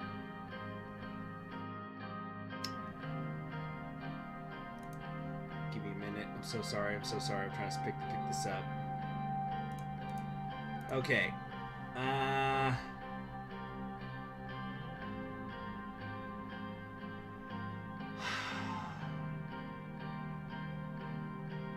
Okay. All right. We can continue now. Yeah, you're right. Notes. Hold a sec. Wait a minute. Okay, yeah. Let's take some notes down so I don't remember stuff. Okay, so key. Remember. Tusk is an old fat bitch. It's an old fat bitch. There we go. There we go. Okay.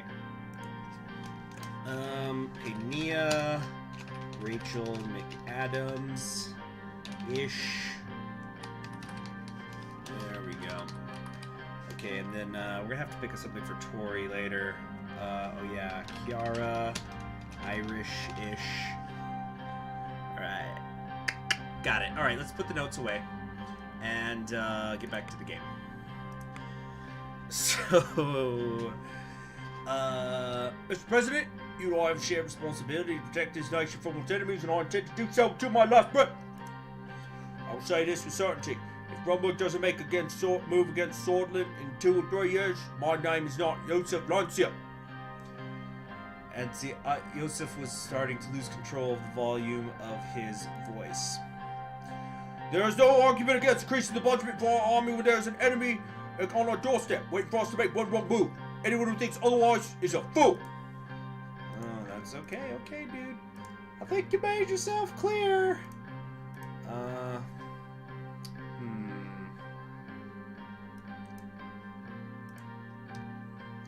think what we need to do. Mr. Lancia. Right. Pardon my theatrics, sir, but this is a serious matter. The future of our country is up to you, Mr. President. Well, here is an argument. The armed forces does nothing but eat away financial resources destined for our people, while stoking fears for an upcoming war. The issue with Rumberg can be solved diplomatically.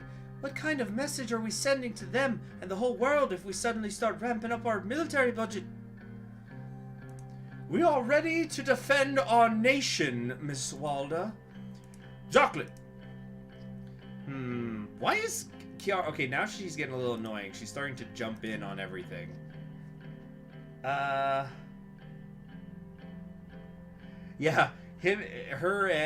Joseph and Kiara are pretty similar. They both could be pretty annoying.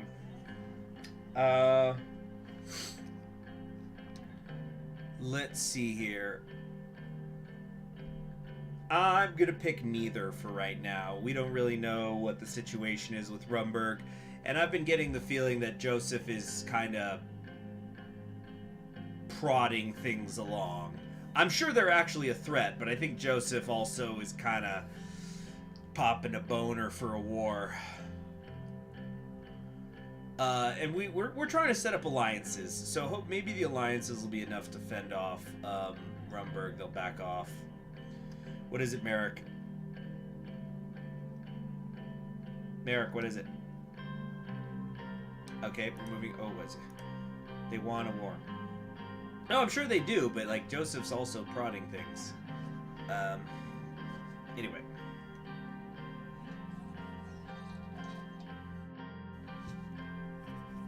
So we're just gonna say there's other things we can spend our money on. Very good talking points from everyone. Well then, the time to make a decision on the budget has come. Oh, has it now?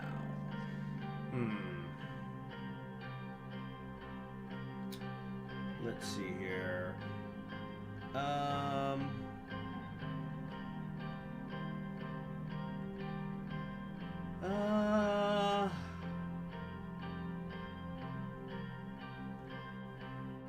Trying to think.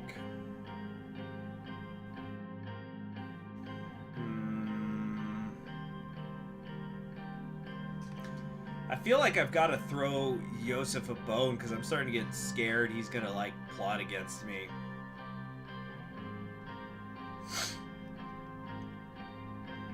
The time to make a decision on the budget has come. Consider it with care, Mr. President. Simon placed a stack of papers on my table. Oh shit! Okay, here we go.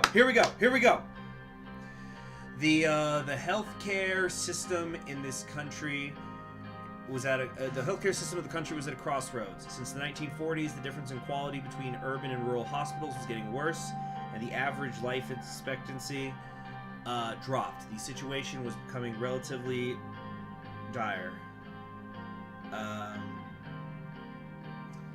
Your final decision upon selecting one of the options below, you will sign an irreversible order. Let me repeat that.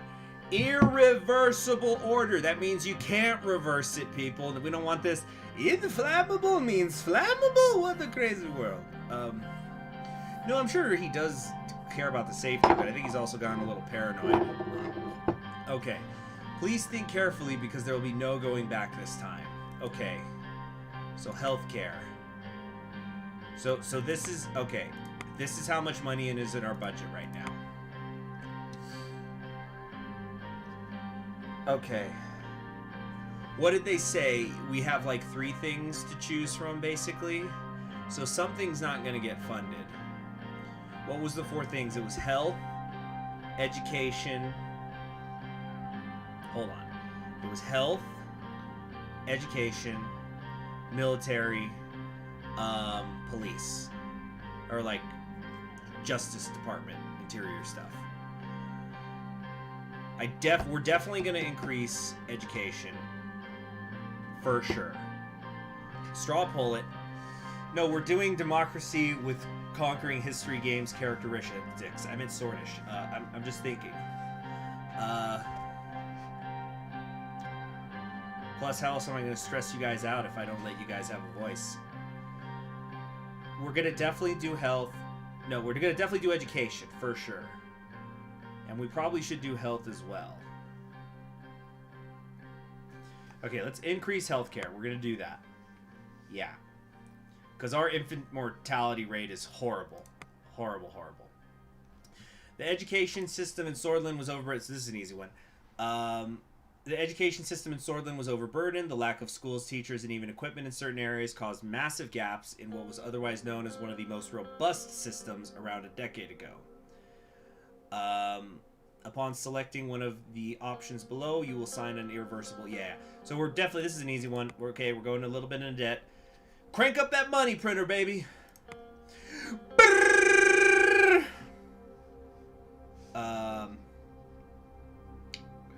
Law and enforcement. Increased crime, lawlessness, and a new wave of immigration has pushed many... You know, we haven't really gotten into the immigration too much, actually. Increased crime, lawlessness, and a new wave of immigration has pushed many elements of the law enforcement to their limits. Judges at court are barely keeping up with the backlog of cases. On the other hand, the police are overburdened. Upon selecting one of the options below... Yeah, okay. Oh, so this is together. Oh, goodness. I thought that I was going to have to choose between funding the police and funding the anti-corruption. Okay, but if it's all together, well, yeah, let's definitely increase it. It'll keep both of them happy. What's next up? Military. The Armed Forces of Swordland is one of the most respected branches of government. Branches of government? Excuse me? Last I checked, you had the legislature, the judicial, and the executive. I don't remember the military being part of it. Anyway, it protects the country from hostile nations and provides training. Some see it as a financial burden, while others praise the advantages of the military. No, we're going to maintain it. I'm kind of tempted to decrease it, but I think then he's going to get pissed. So we're going to maintain it. I would really like to decrease it. But we're going to maintain. The military is respected after the coup and the Civil War. Well, let's, you know, in all fairness, that was 25 years ago. You know, they've had time to change. You know, they've changed. They've changed. They're better now. It was a bad time. They've been going to meetings.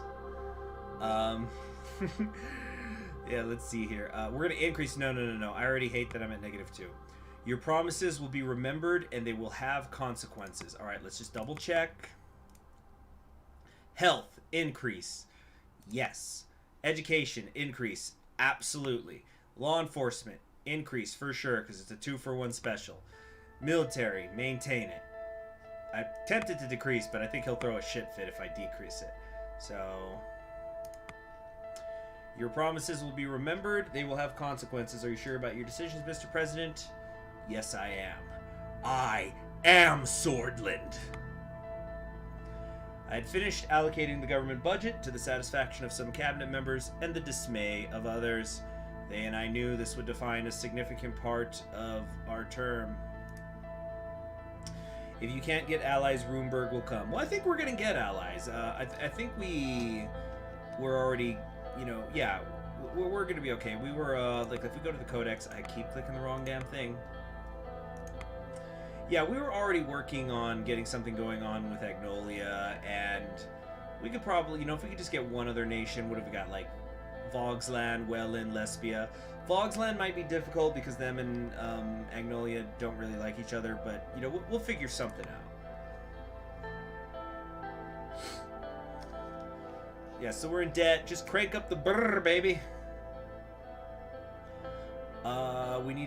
We have a deficit on our hands. We'll need to resort to debt to finance investments. This is worrying. Agreed. Well then, let's start with law enforcement. Nia and Lilius were both smiling. They're just going, we get some... Yeah, oh, hold on. Yeah, they're just going, we get some money, we get some money. Just freaking... they're just like holding hands. They're suddenly BFFs now. Thank you for your decision, Mr. President. I knew you would see reason on this.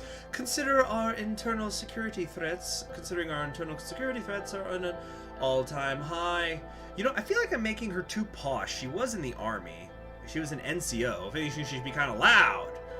Thank you for this decision, Mr. President. I knew you would see reason on this, considering our internal security threats are at an all-time high. I still disagree with Miss Graff on how the money ought to be spent, but the increased funding is certainly a step in the right direction. Any statements on the matter, sir? Let's see. Law enforcement is a key branch that needs a greater budget due to the increased threats and need for security. I trust you to push the Ministry of Interior and Justice forward. Oh, so I can push this off on Lucian. Or say, no, that should be all. No, we're going to say law enforcement is a key branch, needs greater budget due to the increased threats and need for security. Boom. We'll make a good use of these new resources and fight crime, terrorism, and subversives. Justice will be served in this nation, and having more support is a step in the right direction. Let's hear the Minister of Education. Hold on a second.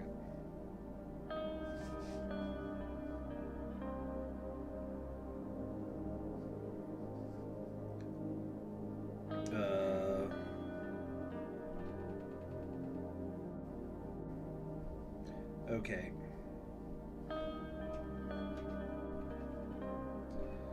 Let's see here. Sorry, I got a text about an appointment I have tomorrow.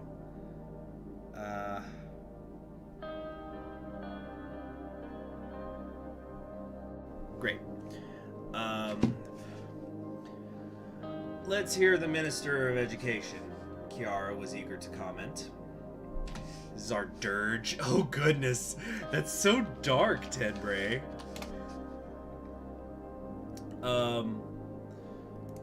It's like we funded anti-corruption measures. It's over. It's all over. Let's see. The increase of funding is very welcome. We can finally go after some comprehensive improvements by building new schools and improving the education system. Surely a well-funded and larger Ministry of Education would benefit everyone. She's so diplomatic. Our future depends on our children. Education is the first step in the fight against ignorance. Let's see. Education is our future. It will not be sidelined. Our focus on it is clear. Your expertise and passion should enable you to make the necessary changes. But yeah, education is our future. It will not be sidelined.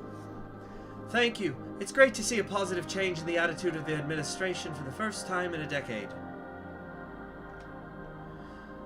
The military's next. Kiara clearly wasn't finished, but didn't interject. Joseph chimed in. It's a shame the military won't be getting an increase. I'll have to make sacrifices to maintain our defense. What do you mean sacrifices to maintain our defense? You have the same amount of money as you did before, bro. Yeah, he just wants, like, what everyone wants. He wants a little more money. Lucian seemed as if he was about to say something, but looked down at his notepad when Joseph eyed him.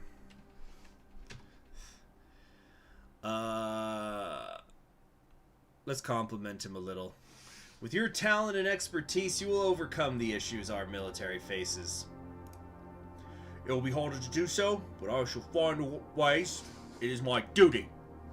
Joseph leaned back in his chair. Let's hear from Mr. Bennywall. Thank you, sir. This health budget increase will help me to focus on improvements. Our people will now be safer than ever. I am also planning to tackle issues like the lack of rural hospitals and the recently worrying numbers of maternal deaths. Welfare must remain a priority for our term. There is no other way around it. Healthcare is very important for us, and as we move forward, it will improve drastically. I feel it feels invigorating to have the weight of the government behind my cause. Well, that covers all the branches. Each minister will approach you with their respective policy requests and expectations over the next year. Thank you. Thank you for your time and participation in this significant moment. The meeting is concluded.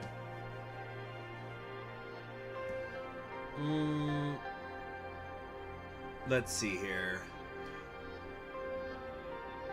Regardless of what happened, I wouldn't be here without you. Don't forget that we are a team.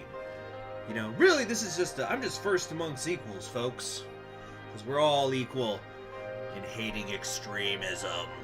But also, you know, let's try to, you know, hopefully Nia and Lilius, we need these two to, well, we don't need them to. I would like these two to get along a little better. So, you know, team players, everybody. Let's see, you like Pascal the most, not just because he looks like my dad with more hair on his head. Well, you know, I don't know how old your dad is, but it looks like he's losing some of it, so maybe he'll look more like your dad when he's older. Yeah, so we're a team. The ministers bid their farewells, some excitedly, others dejectedly. The cabinet, yeah, you know, Cyril here is not too happy either because, you know, we got, you know, we're in debt now, so as the economy minister, he probably doesn't like that. He's like, oh, I'll have to be working the money printer tonight. I thought that I was going to be able to watch a movie, but I guess I'll get printing. CHG, your TNO Stalina is leaking. You know what? I have actually a funny thing that I want to post in the in my community tab. I'll try to do that tomorrow morning or something. But because I was kind of just self-realizing, like, gosh, I've been playing a lot of centrists lately. I've been playing centrists here. I was doing centrists in Mao's Legacy. I was doing centrism in Comey for the New Order campaign. I did centrism for the Black Revolt campaign, where I became the what do you call it? The Black Belt Republic. What else? Yeah, just lots of centrism I've been doing. Let's see here. So I've got a funny thing I want to post to my community tab, and maybe I'll even do a poll actually.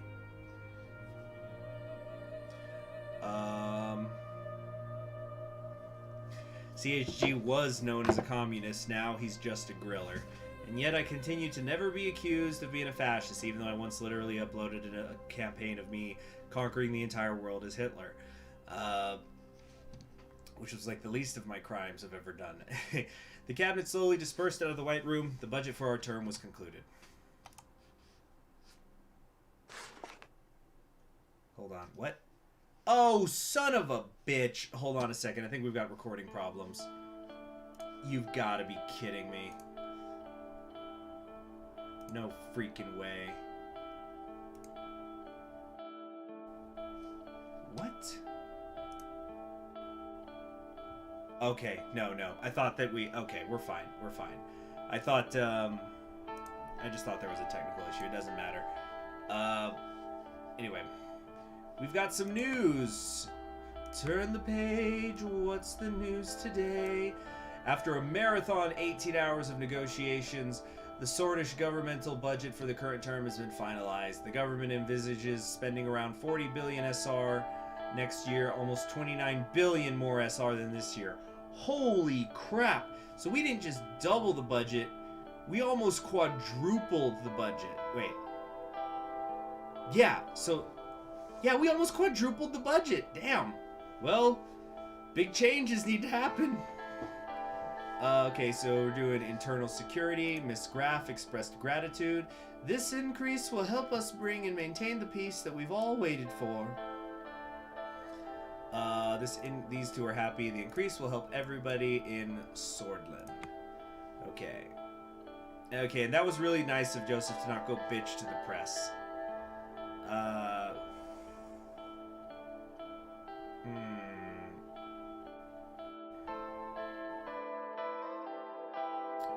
Let's see, I played Goering and TNO. Trust me, you have competition when it comes to awfulness. Fun fact, nuclear powers will in fact bomb you if you invade their core territories. Who could have ever foreseen that? Alright, let us continue. Next turn. Hey! Oh! Oh! We did it! We did it, guys! We did it! Oh, they said it! Oh, I heard it was a myth, but we have seen the promised land! Chapter 2! Oh my gosh! This is what Moses must have seen when he was on that mountaintop and he looked over the river. Oh my god. We fucking did it. I'm so proud of this community right now. It actually exists. I thought it was just a legend. Let's go! Woo! Yeah! Oh boy. People, people get ready. Chapter 2 is coming. You don't... Wait, no, how did it go? People get ready. Yeah, and then it crashed, right? Yeah, it only took until we were on the 9th live stream.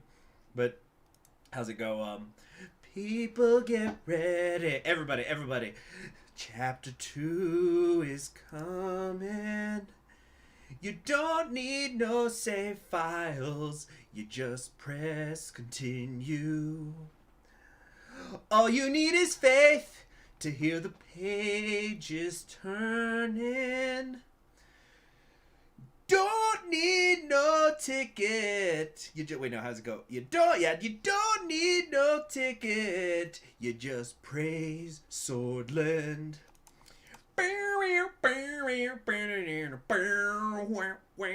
I'm doing this, guys. So people get ready for the train from a whole sword. Picking up passengers at Enrica and Elroy. Yeah, no kidding. Faith is the key. Open the doors and board it. There's hope for all among the centrists. But there ain't no hope. No, there ain't no room for the hopeless extremist who would pick a side instead of choosing the middle. Believe me now. Have pity on those who don't own grills now. There's no hiding place from the kingdom's railway. I don't remember the rest. Okay, I'm gonna stop. Yeah, I'm gonna stop. Everybody's probably leaving now. Well, had enough of this stream. Click. All right, let's go back. Let's go back. Enough spirituals. Okay. So what are we gonna do now? What's next? What's next? Need to get a drink of water.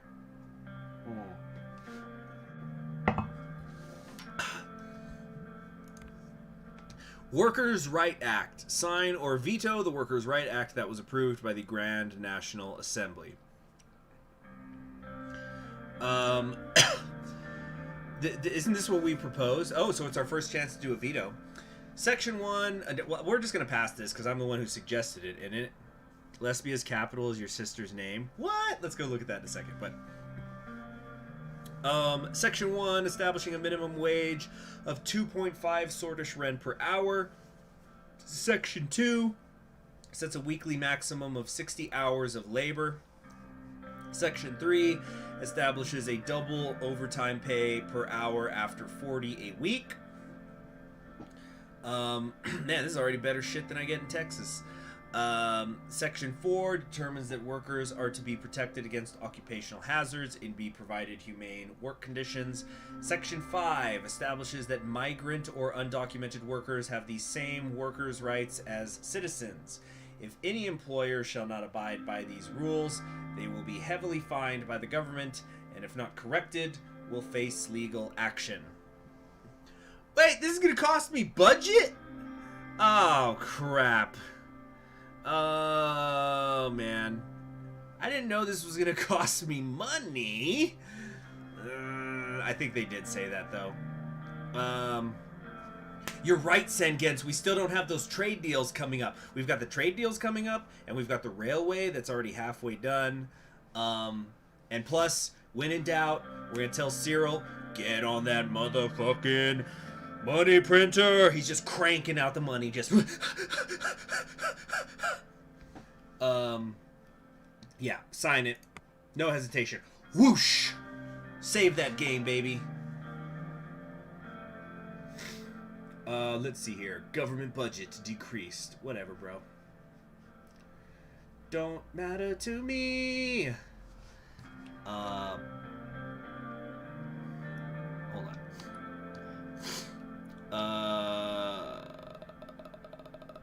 What was I gonna say? And plus, that's gonna get us to the thing, Perla. Weimar Republic moment. More like 2020 moment. Look, if there's one thing that 2020 taught us about economics, is if you run out of money, make more money. Just literally print more. God, you guys are idiots! We don't have 3 budget, then we print 3 budget. Did I get the achievement? No, not yet. I think to get the achievement, I still need to, hold on a second. Let me check. Yeah, I don't think I got the achievement. Not just yet, anyway. So the Man of the People one. We have to improve workers' rights.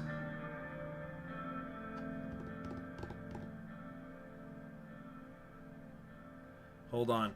Now Taurus can't finish the railway with government budget. What did you do? Oh, shoot.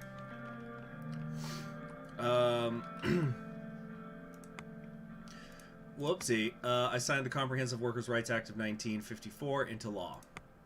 Hold on, so the turns are separate from the chapters, then? I thought the turns were what made up each chapter, so that's why I was so surprised. Bro, debt's a number, bro.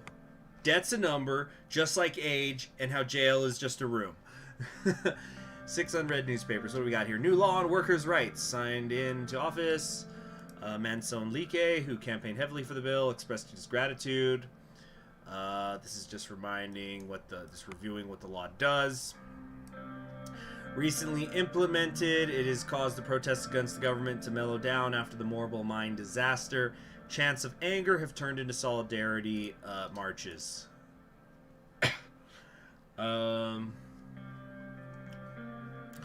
Let's see, one of the spokesmen of the Nedem mining group accused President Rain of acting impulsively with the bill, saying it puts too much weight on the businesses. So this is a private corporation, and remember, this is an owned paper. After the public announcement, Nedem has received hundreds of lawsuits from people around the country. Oh shit, you in trouble, bro.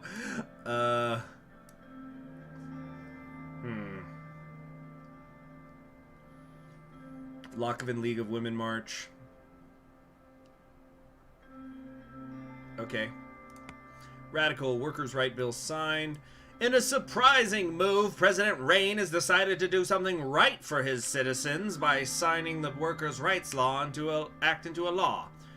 Okay, dude, aren't you happy? Like, why'd you have to be so bitchy? Let's see here. So I'm seeing people say I should have signed the bill, that I shouldn't have signed the bill, that either way was a mistake. So you know what? We're moving on. True centrism, when we make a choice between 2 options and they're both horrible, apparently. This looks like a publicity move after the terrible Morbel mine disaster. The new law establishes a minimum wage, sets a ceiling. Mr. Rain's move to give more rights to the workers has been welcomed by many. On the other hand, this may simply be a diversion from the actual real issues of the government. Flagslandian Navy forces Agnolian drill ship to retreat from Hedgeland. Oh boy. The ship entered the area without Flagsland Navy's prior permission. They said the illegal occupation of Hedgeland does not give Agnolia the right to claim the seas. Our stance has been that if you do anything in our region, you have to notify us or take our permission. Since 1950, there's been a permanent president of the Flagslandian Navy in the Marquian Sea region, mostly in the form of an anti-piracy force. Agnolia is increasingly foraying. Well, Arcasia just fired the M4 ICBM. Okay, so the nukes are live. Will Arcasia be able to catch up to United Contana in face of the growing contentious situation between the superpowers?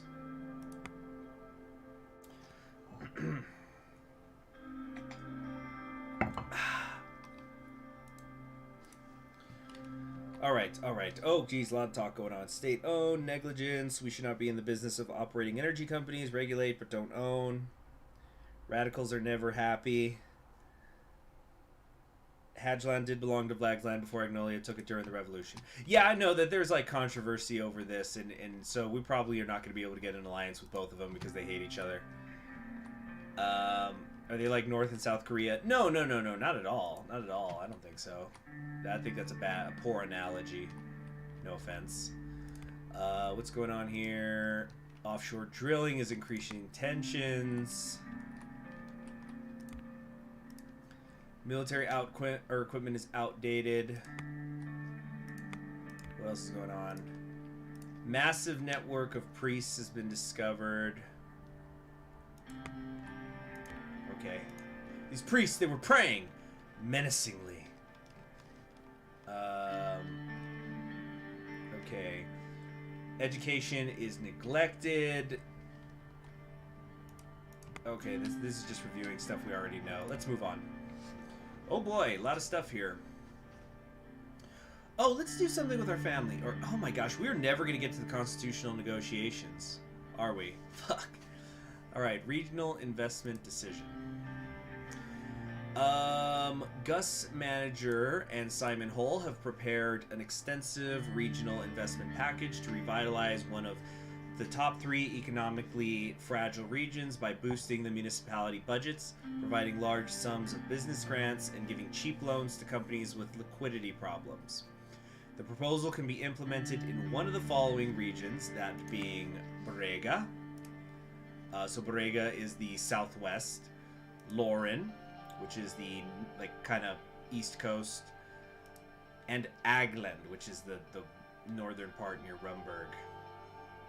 Or we cannot invest. Say the island is ancient Sorlin territory and rightfully belongs to us and not to the 2 other minor countries. That's centrist thinking, Tenbray. I love it. It's like, whoa, guys. So you say that it belongs to you. You say it belongs to you. Well, let's compromise and give it to me. I think we're gonna pass on this, guys. We're in a lot of debt, and I wasn't given any heads up about this. Yeah, I think we're gonna back off, guys.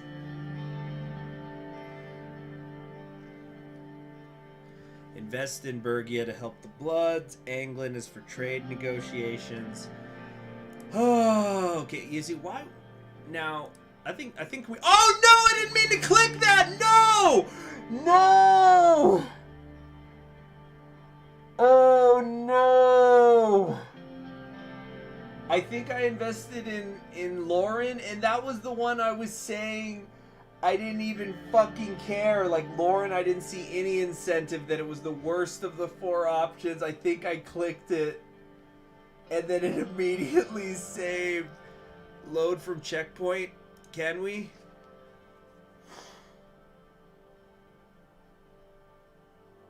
Oh, shit.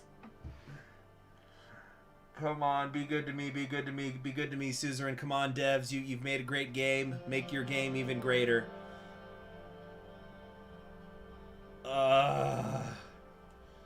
Chapter 2, New Swordland. Okay, no, that just means where we are, though.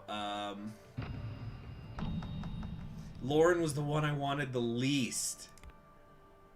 Okay, we're good. We're good. 10 out of 10 game. Whoo!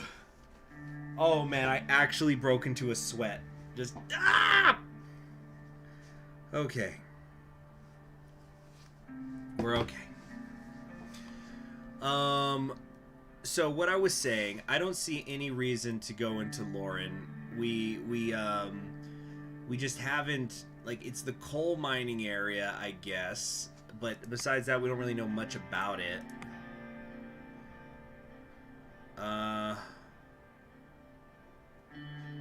Alright, now, let me think for a second here. I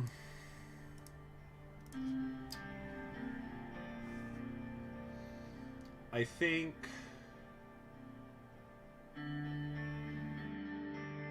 Alright,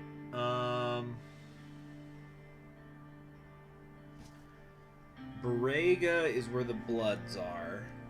How much do we actually care, though, about having the Bloods on our side and whatnot?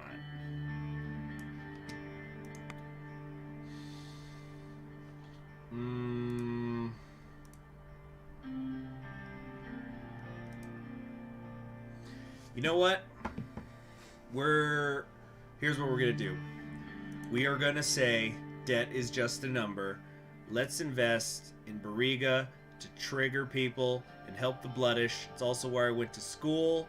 It has a good economy, but there's high unemployment. It's gonna help with they've got agriculture, mining, and steel there. It's a bunch of untapped potential. We're gonna invest in Bergia. Okay, country overview has been updated. Our government has decided to invest in Bergia. You gotta save the blood. Yo, bro, what's our body gonna do if we don't have blood in it? Did you think about that, bro? Alright. We have an unread newspaper. Government investment in Bergia. Bergia was identified as one of the government's priority areas for lowering energy investments. The city of Dur, Erzas, and Sarno will likely benefit the most from the that should say cities. Gotta spite that one guy. Ian, you get it. You get it, man. The planned projects in central and southern Bergia are expected to bring thousands of jobs to the region. Look, our economy already got better. We were at 2, and now we're at 3. Let's see here. A portion of the funding will also be used as agricultural subsidies. Yeah. Did you guys see that, though? We already went up 1. We're winning! We're winning! And we don't intend on losing again. Yeah, here we go. Investment in Bergia, providing vast funds for companies and municipalities. Great. Great. Dude, who cares about the number? Let's get that bar up, right? Evening walk with Monica. We'll do that last so we can, have a nice night. I was in my office reading reports from the ministries about the current situation of the protests.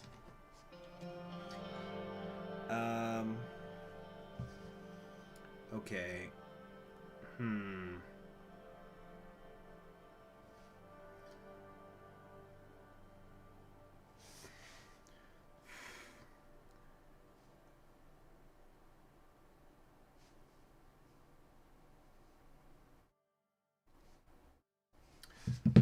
My scheduled meeting was about the law enforcement budget with Nia and Lilius. I heard some knocks on the door.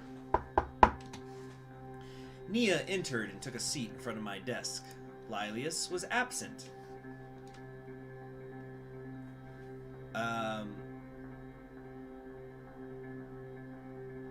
Good afternoon, Mr. President. Lilius will be late. Apparently there was an urgent matter at the Ministry of the Interior she had to attend to. Shouldn't take long. There's a couple minutes list of Lilius. Great. I was like, wait, what urgent matter? What's so urgent? She said something about supply distribution for the police forces. Nothing major.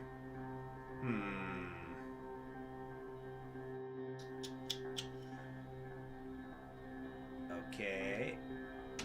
The music's making you think Nia's gonna kill us. Yeah, let's maybe go with a different track.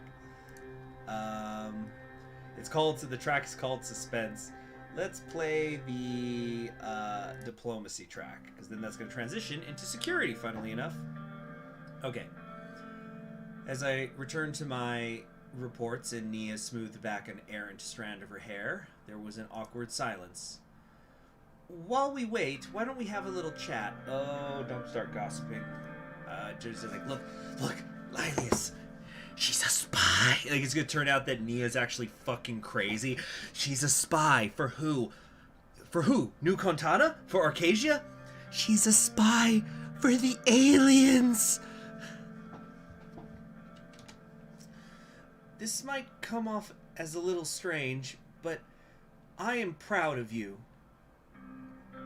That is a little strange. I'm taking it in a complimentary way, but that is a little strange for somebody who's basically my employee to say they're proud of me. Let's see. Despite everything, you are actually trying to reform the country.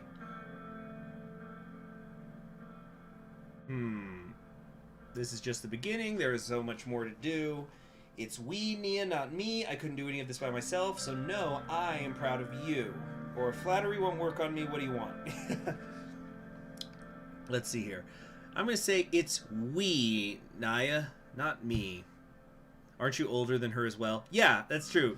So it's like, yeah, so this is a younger person than me who's essentially my employee saying she's proud of me. It is a little unusual. But she acknowledged it. You know, she's just, but you know what? I like these little things. I think I've talked about this before. I like how all the ministers have a personality. You know, it fleshes them out. It makes them feel, you know, more alive, more real. It's really cool. Yeah, I am proud of you. You know, it's like the joke when superheroes, you know, are in the news, you know, like in fiction, of course, superheroes aren't real, but, you know, when they're going, I'll tell you, the real heroes are these firefighters who came and put out the fire after I saved everybody in the apartment complex. You know? She's not smooth talking me. No, I'm not worried about her. There's some other people I'm worried about you. Well, thank you. You certainly have a way with words, don't you? Let's see. Words are just words. Actions are what's important. And you seem to be doing well at both so far. Pros are canceling out the cons, for sure. Wow, did she just say canceling? Cancel culture? Nia confirmed in SJW. Let's see, don't cheat on Monica. Oh, hell no, I'm not cheating on anybody. No. I'm more worried about the secretary. I don't like that I have sweetheart in some of the options when I talk to her. She leaned forward. How are you really holding up, Anton? Being the president, I mean. Let's see, it's the hardest thing I've ever done in my life, but it's also the best thing I've done in my life. Nothing I can't handle. It feels like the whole weight of the country crushes me down every day. I just have like a total fucking breakdown. Like, I'm so scared. I don't know what the fuck I'm doing. Help. And then Lilius just comes in and I'm just breaking down on the floor crying. And it's just, oh shit. And then Nia goes, Lilius, I think we're gonna need to talk to Peter. He might have to be president tomorrow. Okay, so we're gonna say it's the hardest thing I've ever done in my life, but it is also the best thing I've ever done in my life. I can imagine so much responsibility and so much power at the same time. I want to assist you and the country as best as I can. And to do that, I have an idea. We need to eliminate the worst problem we have. And then she pulls out a gun. It's Lilius. So here's what we're going to do. I'm going to hide behind the door when she gets in, and then BAM! No. Corruption. Oh, well, yeah, I guess that's not as fun. But yeah, corruption. Let's see. Say nonsense. Our government is not a corrupt government. Or say, and how do we do that, or so finally you come to the point. What do you really want? How do we do that? You know, I'm making jokes about killing, but I did see that there's an achievement for attending 3 funerals. So, I guess some more people are gonna die along the way. I just hope it's not, I hope it's not Wissick here, our old professor. That'll be sad.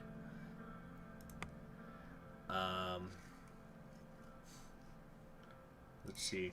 There's a game called Metal Wolf Chaos. Are you serious? Is it on the PC? Oh, this looks goofy. I'll look into that later. Let's keep playing. How do we do that? It's high time old guards and the Supreme Court stop holding the country in the palm of their hands. That's why I want to form a new unit. The Anti-Corruption Police. That is my idea. Okay, so funny story here, because I'm sure she's gonna want me to fund them, right? So this is a quick wrestling story. There's this guy called Roman Reigns, and he used to get pushed a ton back in the day. Now, Roman Reigns is his wrestling name, his real name is Joe, and he's Samoan. Now, coincidentally, there's this other wrestler whose wrestling name is Samoa Joe. So you have a wrestler called Samoa Joe and a Samoan called Joe who's a wrestler. And then they had this match, and everybody assumed that Roman Reigns was going to win because he gets pushed all the time. But then Samoa Joe wins, and so people joked that, like, do you think there was miscommunication? Like, do you think that Vince, like McMahon, who's the guy who runs the company, just said, I want the Joe Samoan to win? And they went, he must have meant Samoa Joe. And so like, it's something like that. Like let's say we want to do the anti-corruption police. Lilius is going to come in, and we're going to go, Lilius, good news, we're funding the police. And she goes, oh, that's great. Well, then meeting adjourned, and leaves. And then like Nia and I just wink at each other, and then you hear the music go, whackity schmackity dear. Okay, so spoilers. Okay, I won't look at the chat for a little while. That sounds like an excellent idea. I'm glad you agree. I'm still figuring out the details myself right now, but think about the possibilities. Also, one more thing about Lilius. Oh, she's gonna pull out the gun. I wouldn't trust her if I were... She barely finished the sentence before we heard a knock on the door. Nia almost jumped in her chair. Lilius Graff entered the room. Ah, so now we have our second Thatcher in the room. Mr. President, Nia, I hope that I'm not interrupting your conversation. No, not at all. We were just discussing a few things. Nia smiled at Lilius. Nia lied as naturally as she breathed. You're right, there's the third Thatcher, because we also must remember the spirit of Thatcher is always with us. So write that down. Yeah, hold on. Let me put that in my notes. The spirit of Thatcher. Hold on. The invisible spirit of Thatcher is always with us. Blessed be Thatcher's name. Okay, just so we wanted to jot that down. So, there was an important matter at the ministry, just a small dispute over who should get the supplies. Nothing major. Lilius took the seat next to Nia as she continued talking.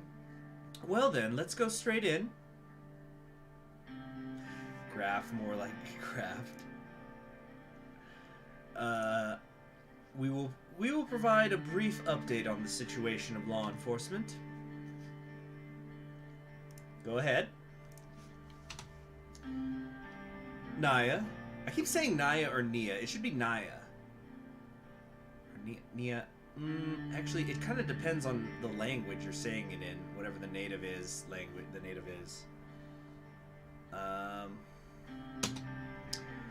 The Ministry of Justice and the Supreme Court is working in close collaboration with the Ministry of Interior to address the protests in the country.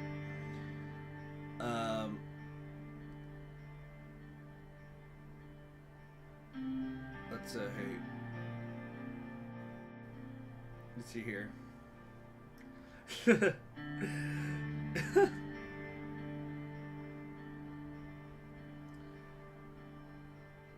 Oh, it's it.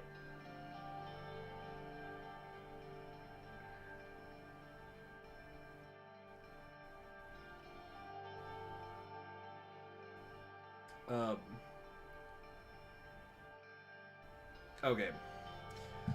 Sterling. I think you spell it as Nia. Yeah, I know, but I'm trying to. Like, how do you pronounce it? If it's Nia or not? You know what? Let me just look it up. How to pronounce Nia?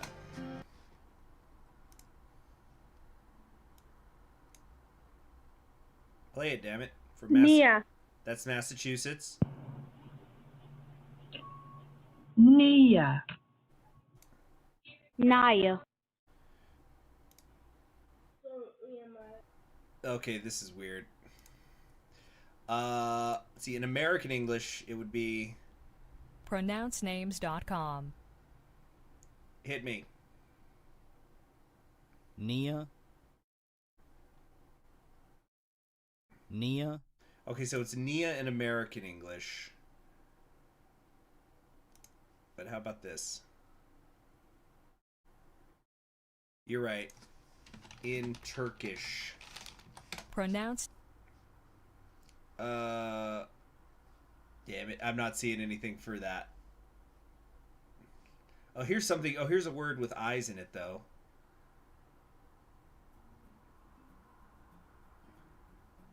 Speak. İçin. E. So it is Nia. The I makes an E sound. All right. İçin. Yeah, Itchin, which is spelled I-C-I-N, is pronounced Itchin. So, yeah. Nia. All right, let's play the music. Yeah, we're getting off the point. Hey, this is important. These are our ministers. Yeah, you're right though. There's something about this game. I just go off track all the freaking time. Let's see, Suzerain. OST.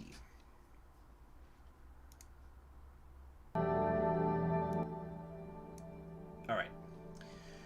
The Ministry of Justice and the Supreme Court are working in close collaboration with the Ministry of Interior to address the protests in the country. I must add that thanks to the hard work of our judiciary, the law enforcement forces assigned to my ministry are doing their jobs efficiently. Well, thank you very much, creative nickname. I appreciate that.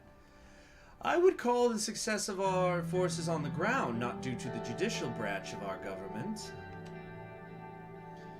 Lilius shot Nia a brief, withering glance. Okay. As expected, the budget increase has boosted morale of the employees in the law enforcement agencies.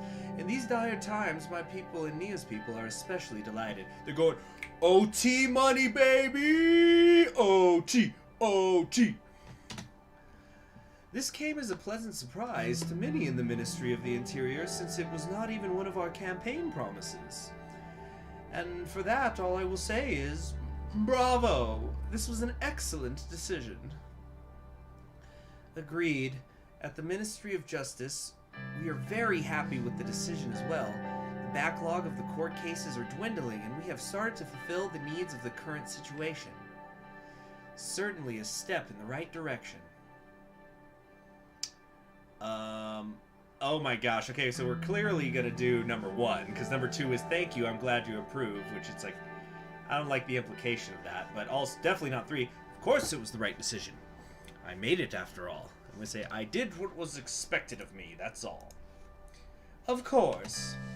Well then, let's move on to what we are actually here for. Let's get that cheddar!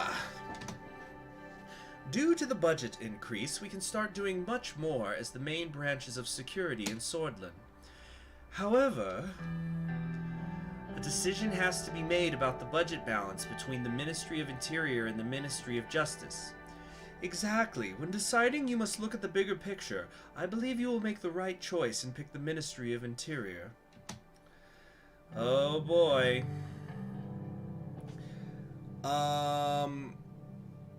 What if I decide to balance the budget in between? You know what, guys? I need to get some water, and I want to get a little tiny bit to eat. So we are going to go on like a 2-minute intermission, okay? Is that fine? 2 minutes, 2 minutes. Yeah, I'll just be right back, guys.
Okay, I'm back, guys. Oh, it looks like we've had some, we have a little debate going on. Funding for justice. With an increased budget, we can get more grills, CHG. Interior to keep an eye on the generals. That's a thing? Are you serious? Huh. We can argue in chat. Anti-corruption police because Nina just wants to fight corruption, god darn it.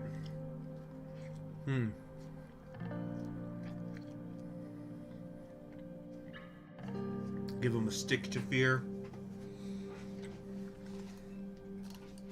All right. Here we're gonna go. Here we go. But I'm gonna ask, what if I decided to balance the budget? Balancing the budget won't help as much. The current situation clearly demands a decisive choice to be made to benefit the nation.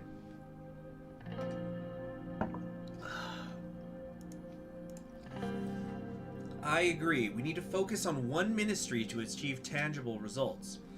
Of course, what would make the most sense in the current situation would be to support the much neglected Ministry of Justice. That would improve the legal system in Swordland. Tell me, Nia, who brings the criminals before the justices? Let me answer. The police force is connected to the Ministry of Interior. Oh boy. Here we go. Should I let them argue for me? I'm really leaning Nia. I'm gonna give her a chance though. I'm gonna give her a chance. Why should I pick the Ministry of Interior? Persuade me. The Ministry of Interior is a much more significant and important government agency that is in need of the funds, especially during these times where there are many protests in the country. Good luck prosecuting criminals or going through local government laws without enough judges, Lilius. That's it! Alright, it's fine. Why should I pick the Ministry of Justice? Each day, the stacks of legal cases are piling up for judges. Cases for corruption and criminals are delayed due to a lack of funds. It seems to be that it is an organizational issue, but not a funding one. The Interior needs the money more for the police and local governments. Alright, let's make our choice. What will it be? Lilius and Nia lean forward. Oh, I can still distribute it evenly. But no, we're not doing that.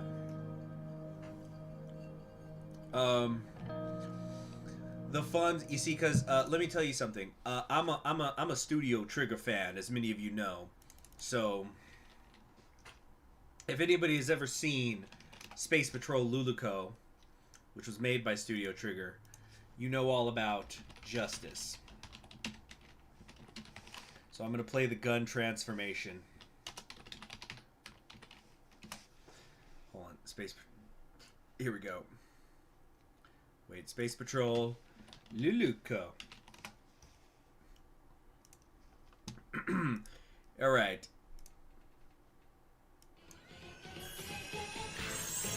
Actually, let me show you something. So here's what we're gonna do. We're gonna give it to Nia, or excuse me, Nia, and this is what it's gonna look like. This is Nia with the money.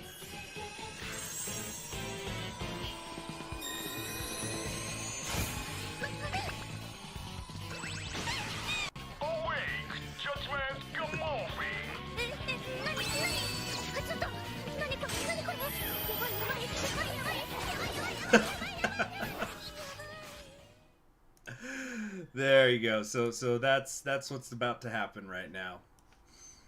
Awake! Justice gone! Morphing! Alright. The funds will go to the Ministry of Justice to reduce the court backlog and improve the justice system. Simping for justice, mate. Oh, that's funny. Bad decision making. Okay, well, the right choice. It is time that the Ministry of Justice got the funds it needs. So let's get the Suzerain music back on. Oh, whoops. There we go. Yeah. Let's see here.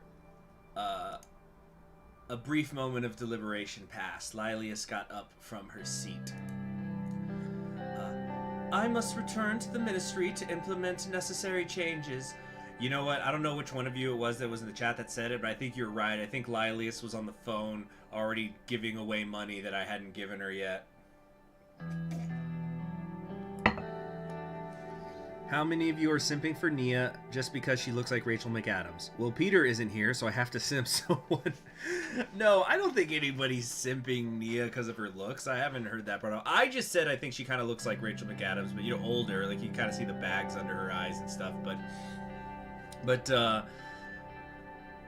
I think that, no, we're simping for, she is like as centrist as it can be. She's you know, like, what do you feel about healthcare? What do you feel about education? What do you feel about agriculture? How do you feel about mining? Should we nationalize the industries? And she's just going, look, I just want to fight corruption, for goodness sake. That's what I'm saying, you know? Oh yeah, they're Tenbray. Well, I think you called it Tenbray. Very well. See you soon, Lilius. I need to have a few words with Mr. President. Lilius left the room. Yeah, we're simping for justice! Here is my proposal. Corruption has always been a major issue with any government. It is the root of all evil. That's why I'm proposing the formation of the Anti-Corruption Police. As a sub-branch of the Ministry of Justice, the ACP would be given full authority by the presidency to investigate corrupt government officials and citizens. This would especially come in handy when dealing with corruption in higher positions. The Supreme Court and oligarchs that meddle in politics are just a few examples. If you accept, this will give our administration the ability to deal with corruption quickly and decisively. Do it! Wait, so we can turn our backs on it? What the fuck? Anyway, yeah, form the Anti-Corruption Police. Let's go. Excellent. I will start the prep work. You're making good decision after good decision today, Mr. President. I will be in touch. Nia got up and left the room. Alright! Yeah, we got something to screw over Hawker. You're absolutely right. Allocated the increased law enforcement budget to the Ministry of Justice! Well, I don't know if we can go after Tusk and Caronte, because I think the anti-corruption police are supposed to specifically go after government officials. On the other hand, we can screw them over indirectly by catching people who, the other politicians that they bribe or whatever. Anyway, we've got some new newspapers. Richter calls president to action. We need to address issues like term limits and electoral thresholds. Guys, I'm starting to think we're not going to get to the constitutional negotiations.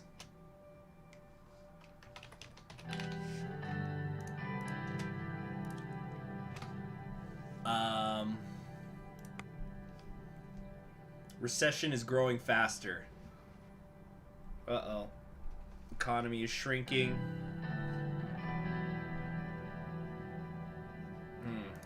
But the economy got better. On the other hand, we're in debt.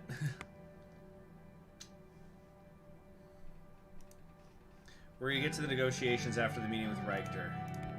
Is that now? Oh, no, we have to go on a walk with Monica, which is good. Oh, we got an achievement. We got the achievement, guys. Look, man of the people. Not, oh, you guys can't see it for some reason, but yes, I just did it. Yes.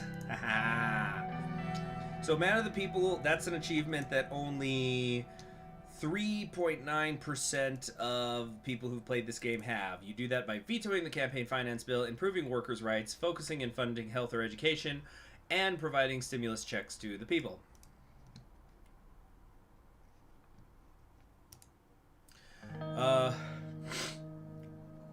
Let's see, our favorite place for a stroll was the nearby Capitol Park, the largest green space in all of Holsword. Before the children were born, we had spent many an evening engaged in deep conversation along the riverside promenade.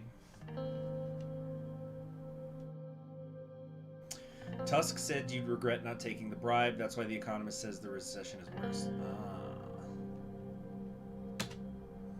Another favored path wound through the woods behind the presidential housing complex to a private pond where the children could swim in summer. I was told that Sol himself had it built. The benefits of being president. Monica met me by the door, and we put on our coats and hats. I was going to suggest we walk towards Sol Square, but the guards told me it's been closed for yet another protest. I wonder who they are protesting this time. What does it matter? They're two sides of the same coin. Now let's go grill, for God's sake. Just gonna drive that joke into the ground.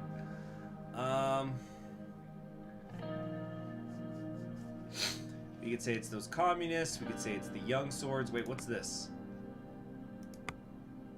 Oh, this is the anti-corruption law. New legislative initiative. Oh yeah, we also have anti-corruption campaign, an efficient justice system, nice. Positive judicial personnel. I'm seeing only good things. In terms of order, anti-corruption police have been created. Okay. Ah! Hold on. Ah! One of my mic issues now. Alright.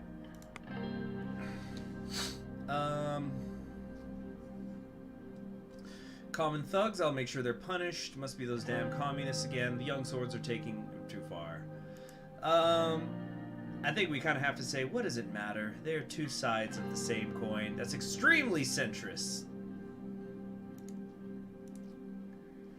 You always did believe yourself to be above the fray.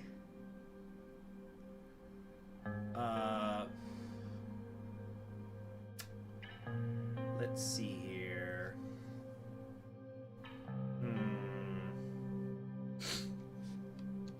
Funny how becoming president changes one's perspective, or I was young and stupid, I didn't know any better.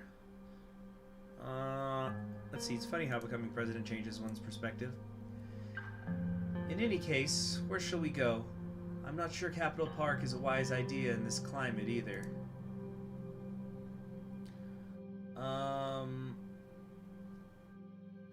Let's see here. Well, if she's worried, let's have a relaxing day, so we'll stay inside the gates.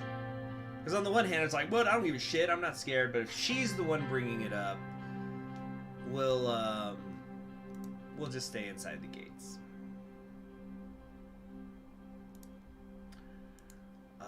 I agree. Let's go then, before the children get home. I informed the guards about our route, and we left the house. The guards followed at a discreet distance as we headed towards the walking trail. As we entered the woods, Monica broke the silence. Okay, what voice did I have for her? It's like, so, how was your day?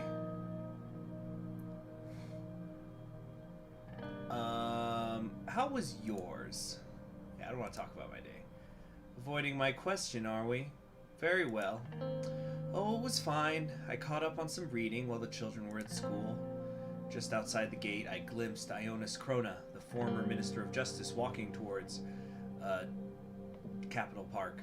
I remembered that Nia Morgna used to be his vice minister. He didn't seem to notice us as he walked by. Ionis had once fought hard and strong against Seoul's judiciary reforms, but after years of the government blocking his every move, he gave up on his ideals and became a part of the administration.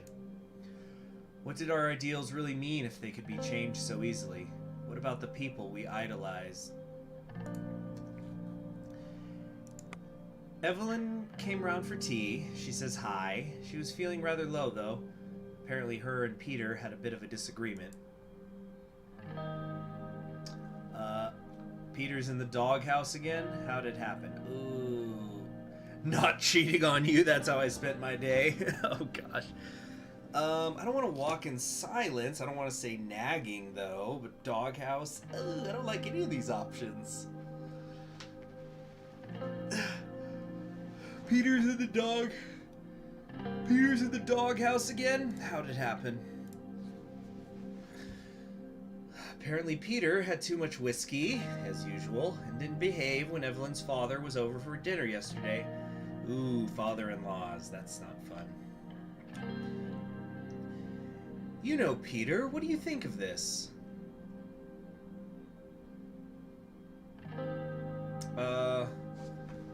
Let's see, that's Peter, perpetually pickled. I'll have a talk with him. Good. Evelyn seemed close to tears. Let's see, being married to a shrew like her would make anyone turn to the bottle. Oh gosh. I think I'm too nice for this game, guys. It's the, has anybody ever heard that joke where it's like, video games cause nothing but violence? And then you got people, and then there was, I think it was like Red Dead Redemption or something. They were tracking that a dog in the game had been petted like tens of millions of times.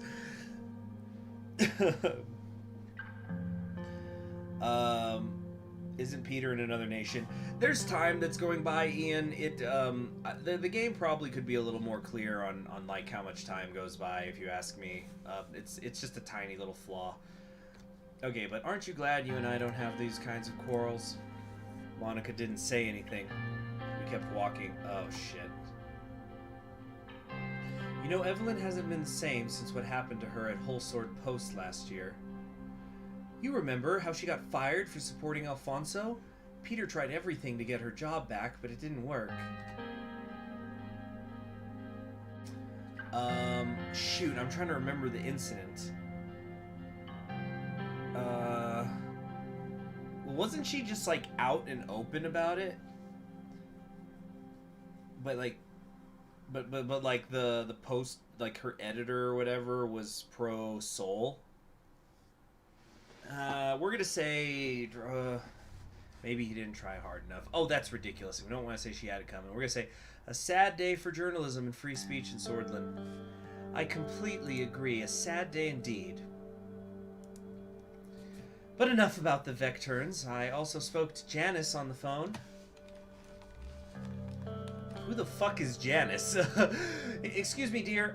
Just gotta tie my shoe, and then I'm just like, I have my notebook, my codex, and my sock, and I'm just looking at it, and going, oh crap, who the fuck's Janice? Who the fuck is Janice? Who the fuck is Janice? Seriously, who the fuck's Janice? I don't remember any Janice. Is that a friend of ours?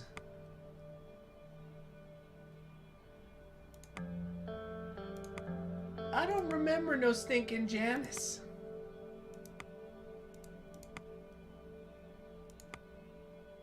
Am I going crazy?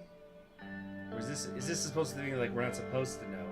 Or is it like a, oh crap. You're not supposed to know her? Oh, okay, so this is like, you know, somebody who's a friend of hers. So we already know them in the world, like she's just not a presidential person. Ask Serge, he's got your back. Yeah, I pull out a phone, even though it's the 1950s, my cell phone. Serge, who's Janice?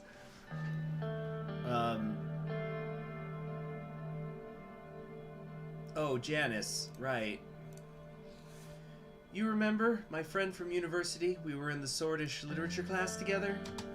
A few years younger than me, red hair, scar on her forehead. We had dinner with her and her husband once or twice. Oh, goodness.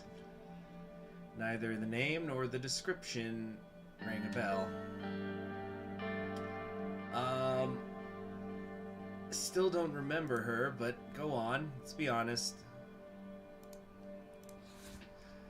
Anyway, she's been working as an executive assistant at the Violet Pictures film studio. She recently became pregnant and asked her boss for paid maternity leave. And guess what? She was fired for it. Let's see. After asking for... Yeah, isn't this something we talked about with the healthcare minister? Anytime something important happens, Sergey is the first one you go to. Let's see. After asking for maternity leave, that's terrible. I know. I was beside myself when she told me. And that's not all. They immediately replaced her with a younger, less experienced man. The son of an executive, no less. Let's see. I'm going to say nepotism, eh? They must have wanted him in there all along. That doesn't justify what they did to her. I'm not agreeing with it. I'm agreeing with you. Oh, I guess she's venting. She's venting. It's fine. As it happens, another friend works for a television station that's hiring secretaries, so I connected the two of them.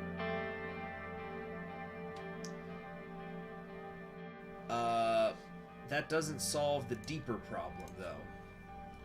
So, you're finally starting to see things my way. Women in this country are still seen as wives and mothers first, human beings second. They're harassed at work, underpaid, blocked from positions of power, and those are the lucky ones. The fact that there are still places in this country where little girls like Deanna are denied the right to an education. Yes, and I will do what I can to change that. It can't just be you. These little girls and people like Janice need someone to speak on their behalf. A role model. A successful woman. We had reached the pond at the end of the trail. A park bench overlooked the water. Monica gestured to it, and we sat down. So it's funny, you're talking about social networking, Tenbray. I once applied for this job. I won't go into the details of it, but I knew the people there. And I was, let me perfectly say, I was perfectly qualified for the job. But I remember they did go through the interview process with me, and I treated it seriously, but I just remember one moment where, like, when I was leaving, it was pretty much like, okay, we'll call you if you're the one we pick, wink, wink. I ended up not getting the job, actually. But then when I found out who did get the job, it was this woman who was incredibly more qualified than I was. And it was one of those things that when I heard it was her, I was like, oh shit, I wouldn't have hired me either. It was all fine. It was all fine. I had another job at the time, so it's not like I was desperate for that particular one. But yeah, I took it in stride.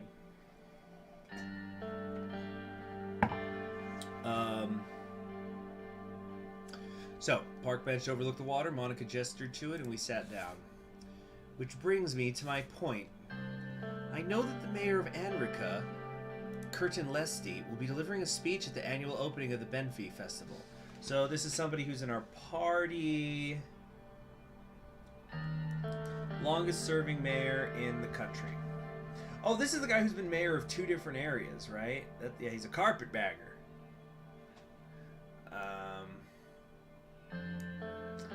After his studies, he was a correspondent for the Whole Sword Post newspaper. Oh, so he worked with Evelyn, probably. He also founded the National Unrest Association to fight against the decreasing religious and moral values among the youth. Started his own business, got a hotel, got a restaurant, became mayor. Organized the famous Benfi Cultural Festival as part of the Day of Dissension festivities, which brought millions of Nurist tourists to the city over the years. Oh, so he was appointed as mayor by Seoul, so he didn't carpetbag, he was pulled.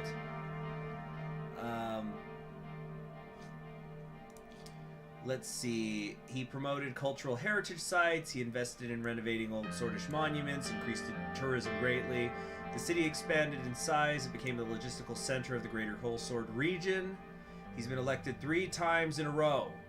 He's very popular. Most well-known mayor in all of Swordland. One of the most popular figures in the United Swordland Party. Well, like, I guess the him being religious is kind of a thing. Like, if you want secularism in the government, that's bad. But it sounds like he's a pretty cool dude. He's like, you know, he's boosting the economy, boosting culture, renovating things, business owner. He checks all the boxes except for the religious thing, which could be controversial. So what is she gonna ask me?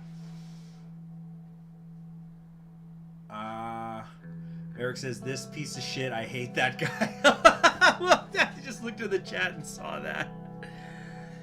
Like, I don't know about his personal life, but on paper, he seems like a pretty cool guy. My wish is to take his place and deliver the speech instead. Ooh, this could be tricky. Leste was one of Swordland's most influential politicians. He had started his career in Benfi before rising to power in Anrika. Benfi, yeah, he's pretty much Thatcher, got it. Benfi's current mayor had personally invited him to make the opening speech. Replacing him with Monica would likely anger him. Not enough to cause a major incident, but enough that he might not support me in the assembly. Excuse me, but he's a mayor. Do mayors get to vote in the assembly? Did I miss something? I don't know, maybe that's a law in this country that like mayors of cities get to vote too or something. It's kind of like how the frickin' the Democratic Party has those super delegates, right? In the United States, that is.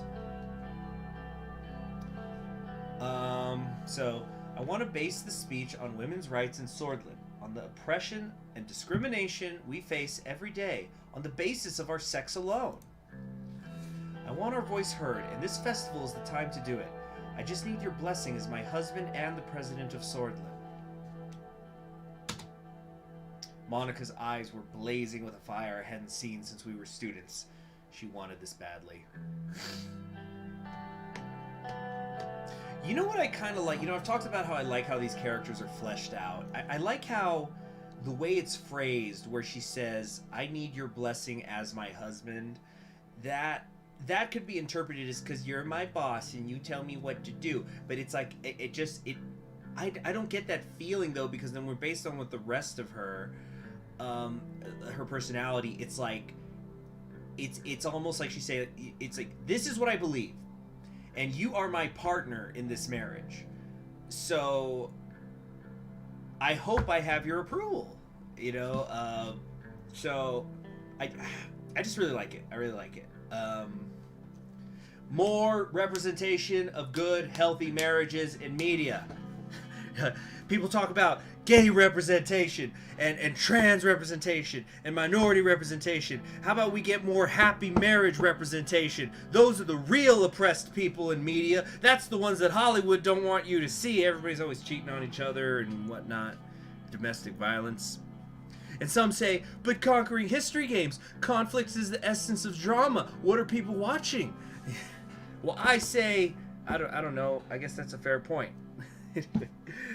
All right, enough goofing around. Monica's eyes were blazing with a fire that I hadn't seen since... Wait a minute. Hold on, I think I left my mug in the other room. I'll be right back. But,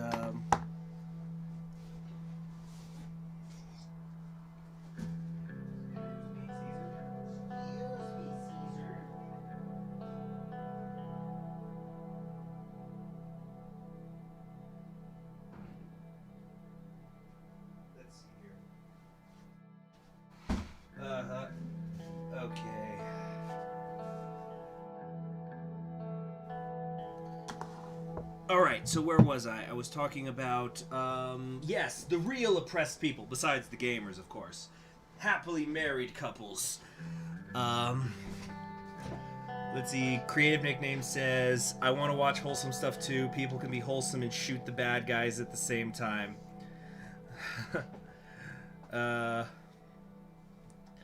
Let's see. Okay, anyway. Monica's eyes were blazing with a fire. Hen seems to be her student. She runs badly, but I had to be careful with my promises.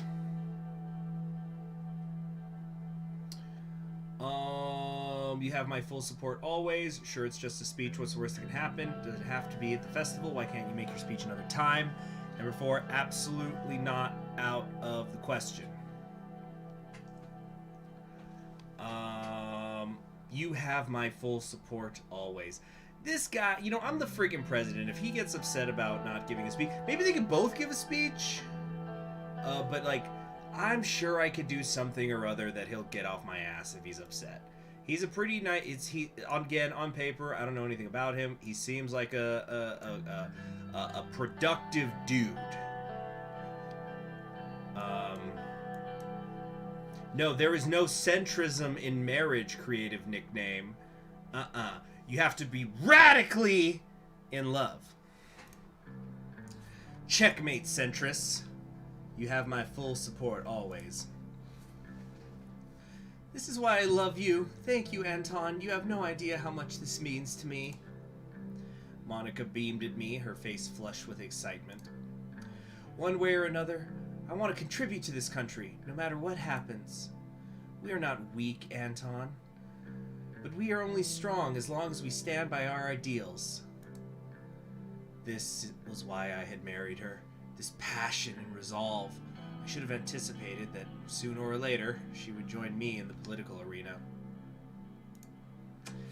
We rose from the bench and started making our way back home. After this, somebody remind me to talk about a wholesome couple that I actually wrote an academic paper about. Okay? Why did you put mayor in so many quotation marks? I'm pretty sure he's actually a mayor.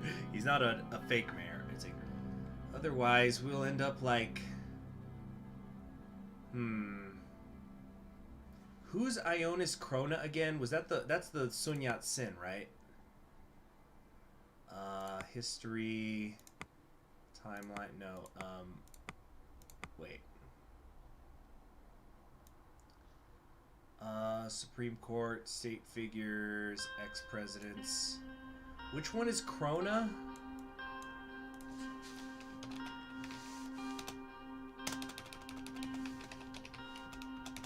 Who's Krona? I don't remember Krona. The former justice minister. Oh, right. Okay, so he's not a... Okay. Otherwise, we'll end up like... Krona's the old dude who gave up on his idea as the spineless former minister of justice. Yeah, I like that. Plus, you know, it brings an into the arc in the scene. You know, that's called full circle, kids. Alright, exactly. He backed down on his ideals, and now everyone knows him for what he actually is. Spineless. Oh, nice word choice, Serge. If that was how people remembered Ionis, how would they remember me? Whatever he had done, whatever ideals he had lost, he must have had his reasons. Would they remember me as a true patriot? A reformer of the country? What would they write about me in the history books? Let's get back to the house for dinner. Of course, lead the way. Monica smiled. You know, I believe I will. When we arrived home, I called my secretary Livia and asked her to inform Mr. Lest that Monica would be making the speech in his stead. The sun began to set over the horizon, bathing the clouds in shades of orange and pink. The man who bankrupted Swordland. Pay off the future historians. It's like, oh, you think I'm in too much debt? You know why I went into so much debt? So I can pay off historians so they wouldn't write about how much fucking debt we went into. Because that's how that works. So let me tell you guys a wholesome couple in media story real quick. So I once did this paper on where I was comparing. It was a long, complex paper. But fundamentally, I was comparing how Spartacus was represented in popular media, and what the point of that was. So like how it was a reflection of the culture that the stuff was made in, and how it was also meant to influence culture. So for example, two of the things that I compared was I compared the Stanley Kubrick Spartacus that he filmed in the 50s to the Starz Spartacus that was the television show that started in the mid 2000s. And I was comparing them in a lot of different ways. And the one that I'm bringing up right now when talking about wholesome relationships is how like homosexuality or like queer thought, I see the news there, don't worry, Santiago, was represented in each of those. So in the 1950s Spartacus, there was a scene that was filmed that was supposed to be in the movie, and it actually got deleted from the movie, so nobody actually saw it in public until the 1990s. And it was the scene where Crassus, who's the bad guy, is being bathed by one of his slaves, who's also a man, and he basically is coming on to him. And there's innuendo about homosexuality. So the reason that it was written into the script was to give a queer slant to Crassus. And because, he's the bad guy, so you do that. But the great irony was that even though the point of the scene was to make him more villainous, because it was the 1950s, the censorship board said, no, you can't even put that in if it's the bad guy. Just, no. So it's a deleted scene. So then fast forward to the mid-2000s Spartacus, and you've got there's a lot of different romantic groupings in there of, where it's like man, sometimes it's girl, and there's also this one particular gay couple that I wrote about. I don't want to say who it is because I recommend people watch the show. It's a great show. It's got action, but it's also got pretty good writing in my opinion. So anyway, and it's like, so you had this one particular couple that they were gay, but they weren't solely defined by being gay, and if anything, they were more defined by being in a wholesome relationship compared to like the villains of the stories who are like, they're raping people and they're committing adultery all the time and all that stuff. So it's like a change in it. And like for me, that particular relationship was, now I didn't write this part in the paper, but like in my personal tastes, I really liked their relationship. It was one of it wasn't my favorite of the series, but it was wholesome, and it's nice to see some wholesomeness on TV is all I'm saying, every once in a while. All right, so I'm sure nobody gave a fuck about that. Let's move on and put the music back on. Let's get back to it. More news. Explosion in Dyer, 3 killed, 22 wounded. No group has claimed responsibility. The police are saying it was the BFF. Oh my gosh, everybody's always saying it's the BFF.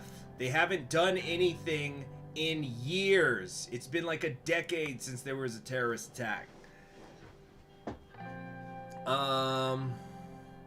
There has been a wave of unrest in Swordland. The attacks seem to suggest racial tensions have increased to a dangerous level. The Workers' Party condemned the incident. Arcasia is calling for an avoidance to violence.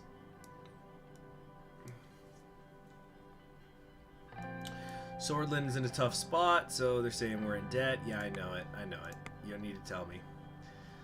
Smolak condemns Arcasian soldiers in Lesbia.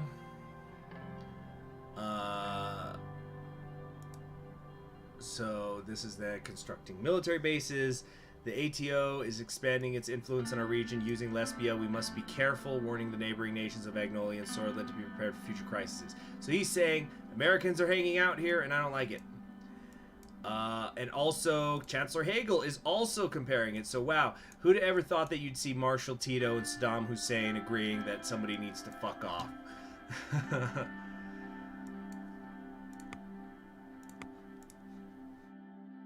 Okay, so what's next? Discussion of changes to the tax system. Holy crap, I just want to reform the fucking Constitution. You know what? We're gonna call it a day. It's been 3 hours. We got a lot done. Unfortunately, we didn't get the constitutional reforms done, which I thought was going to happen because at the end of the last stream it said we were going to start having the meetings, and we didn't. So that's it. We're gonna... Okay. So here's the plan for tomorrow, though. We're going to... Tomorrow, my schedule tomorrow is a little weird. But I think we're going to do some Suzerain tomorrow night. And, I might also do some Hyrule Warriors during the day. And I've been... You know what, never mind. There was something else I was considering streaming tomorrow, but never mind. No. Let's focus on the things we've got. I got enough backlog stuff as it is, but... Thank you very much for those of you who are joining me. Thank you very much, Tenbray, for the super chat donation. That was very kind of you. That's what keeps the streams going, you know. Although at the same time, nobody ever feel compelled to donate through super chat. But it's one of those things. It's like, oh hey, people super chat. They like, you know, that's like to me is an affirmation that people like this. Speaking of liking, be sure to hit like on your way out, everybody.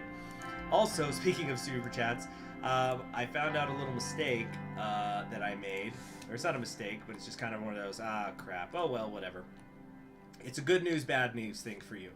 The good news, I'm going to be taking all of the ads off of my Windsor restoration campaign in CK2, so if you're watching those videos, you should not be seeing ads. The bad news is that the reason for that is because turns out there's copyrighted music on the soundtrack, like on the submod that I had on for the music for that game specifically. So the videos are going to be getting demonetized. So I figured, well, if they're demonetized anyway, I'm turning off the ads because, like, that's the whole thing. That's like the YouTube contract, so to speak. It's like I make a video, they put ads on it, people watch it, and then YouTube pays me money for that. But it's like, oh, YouTube, you're not gonna pay me? Well, then I'm not putting your fucking ads on my video. Let the people be entertained without, you know, hearing about Dollar Shave Club for the 5 millionth time or whatever.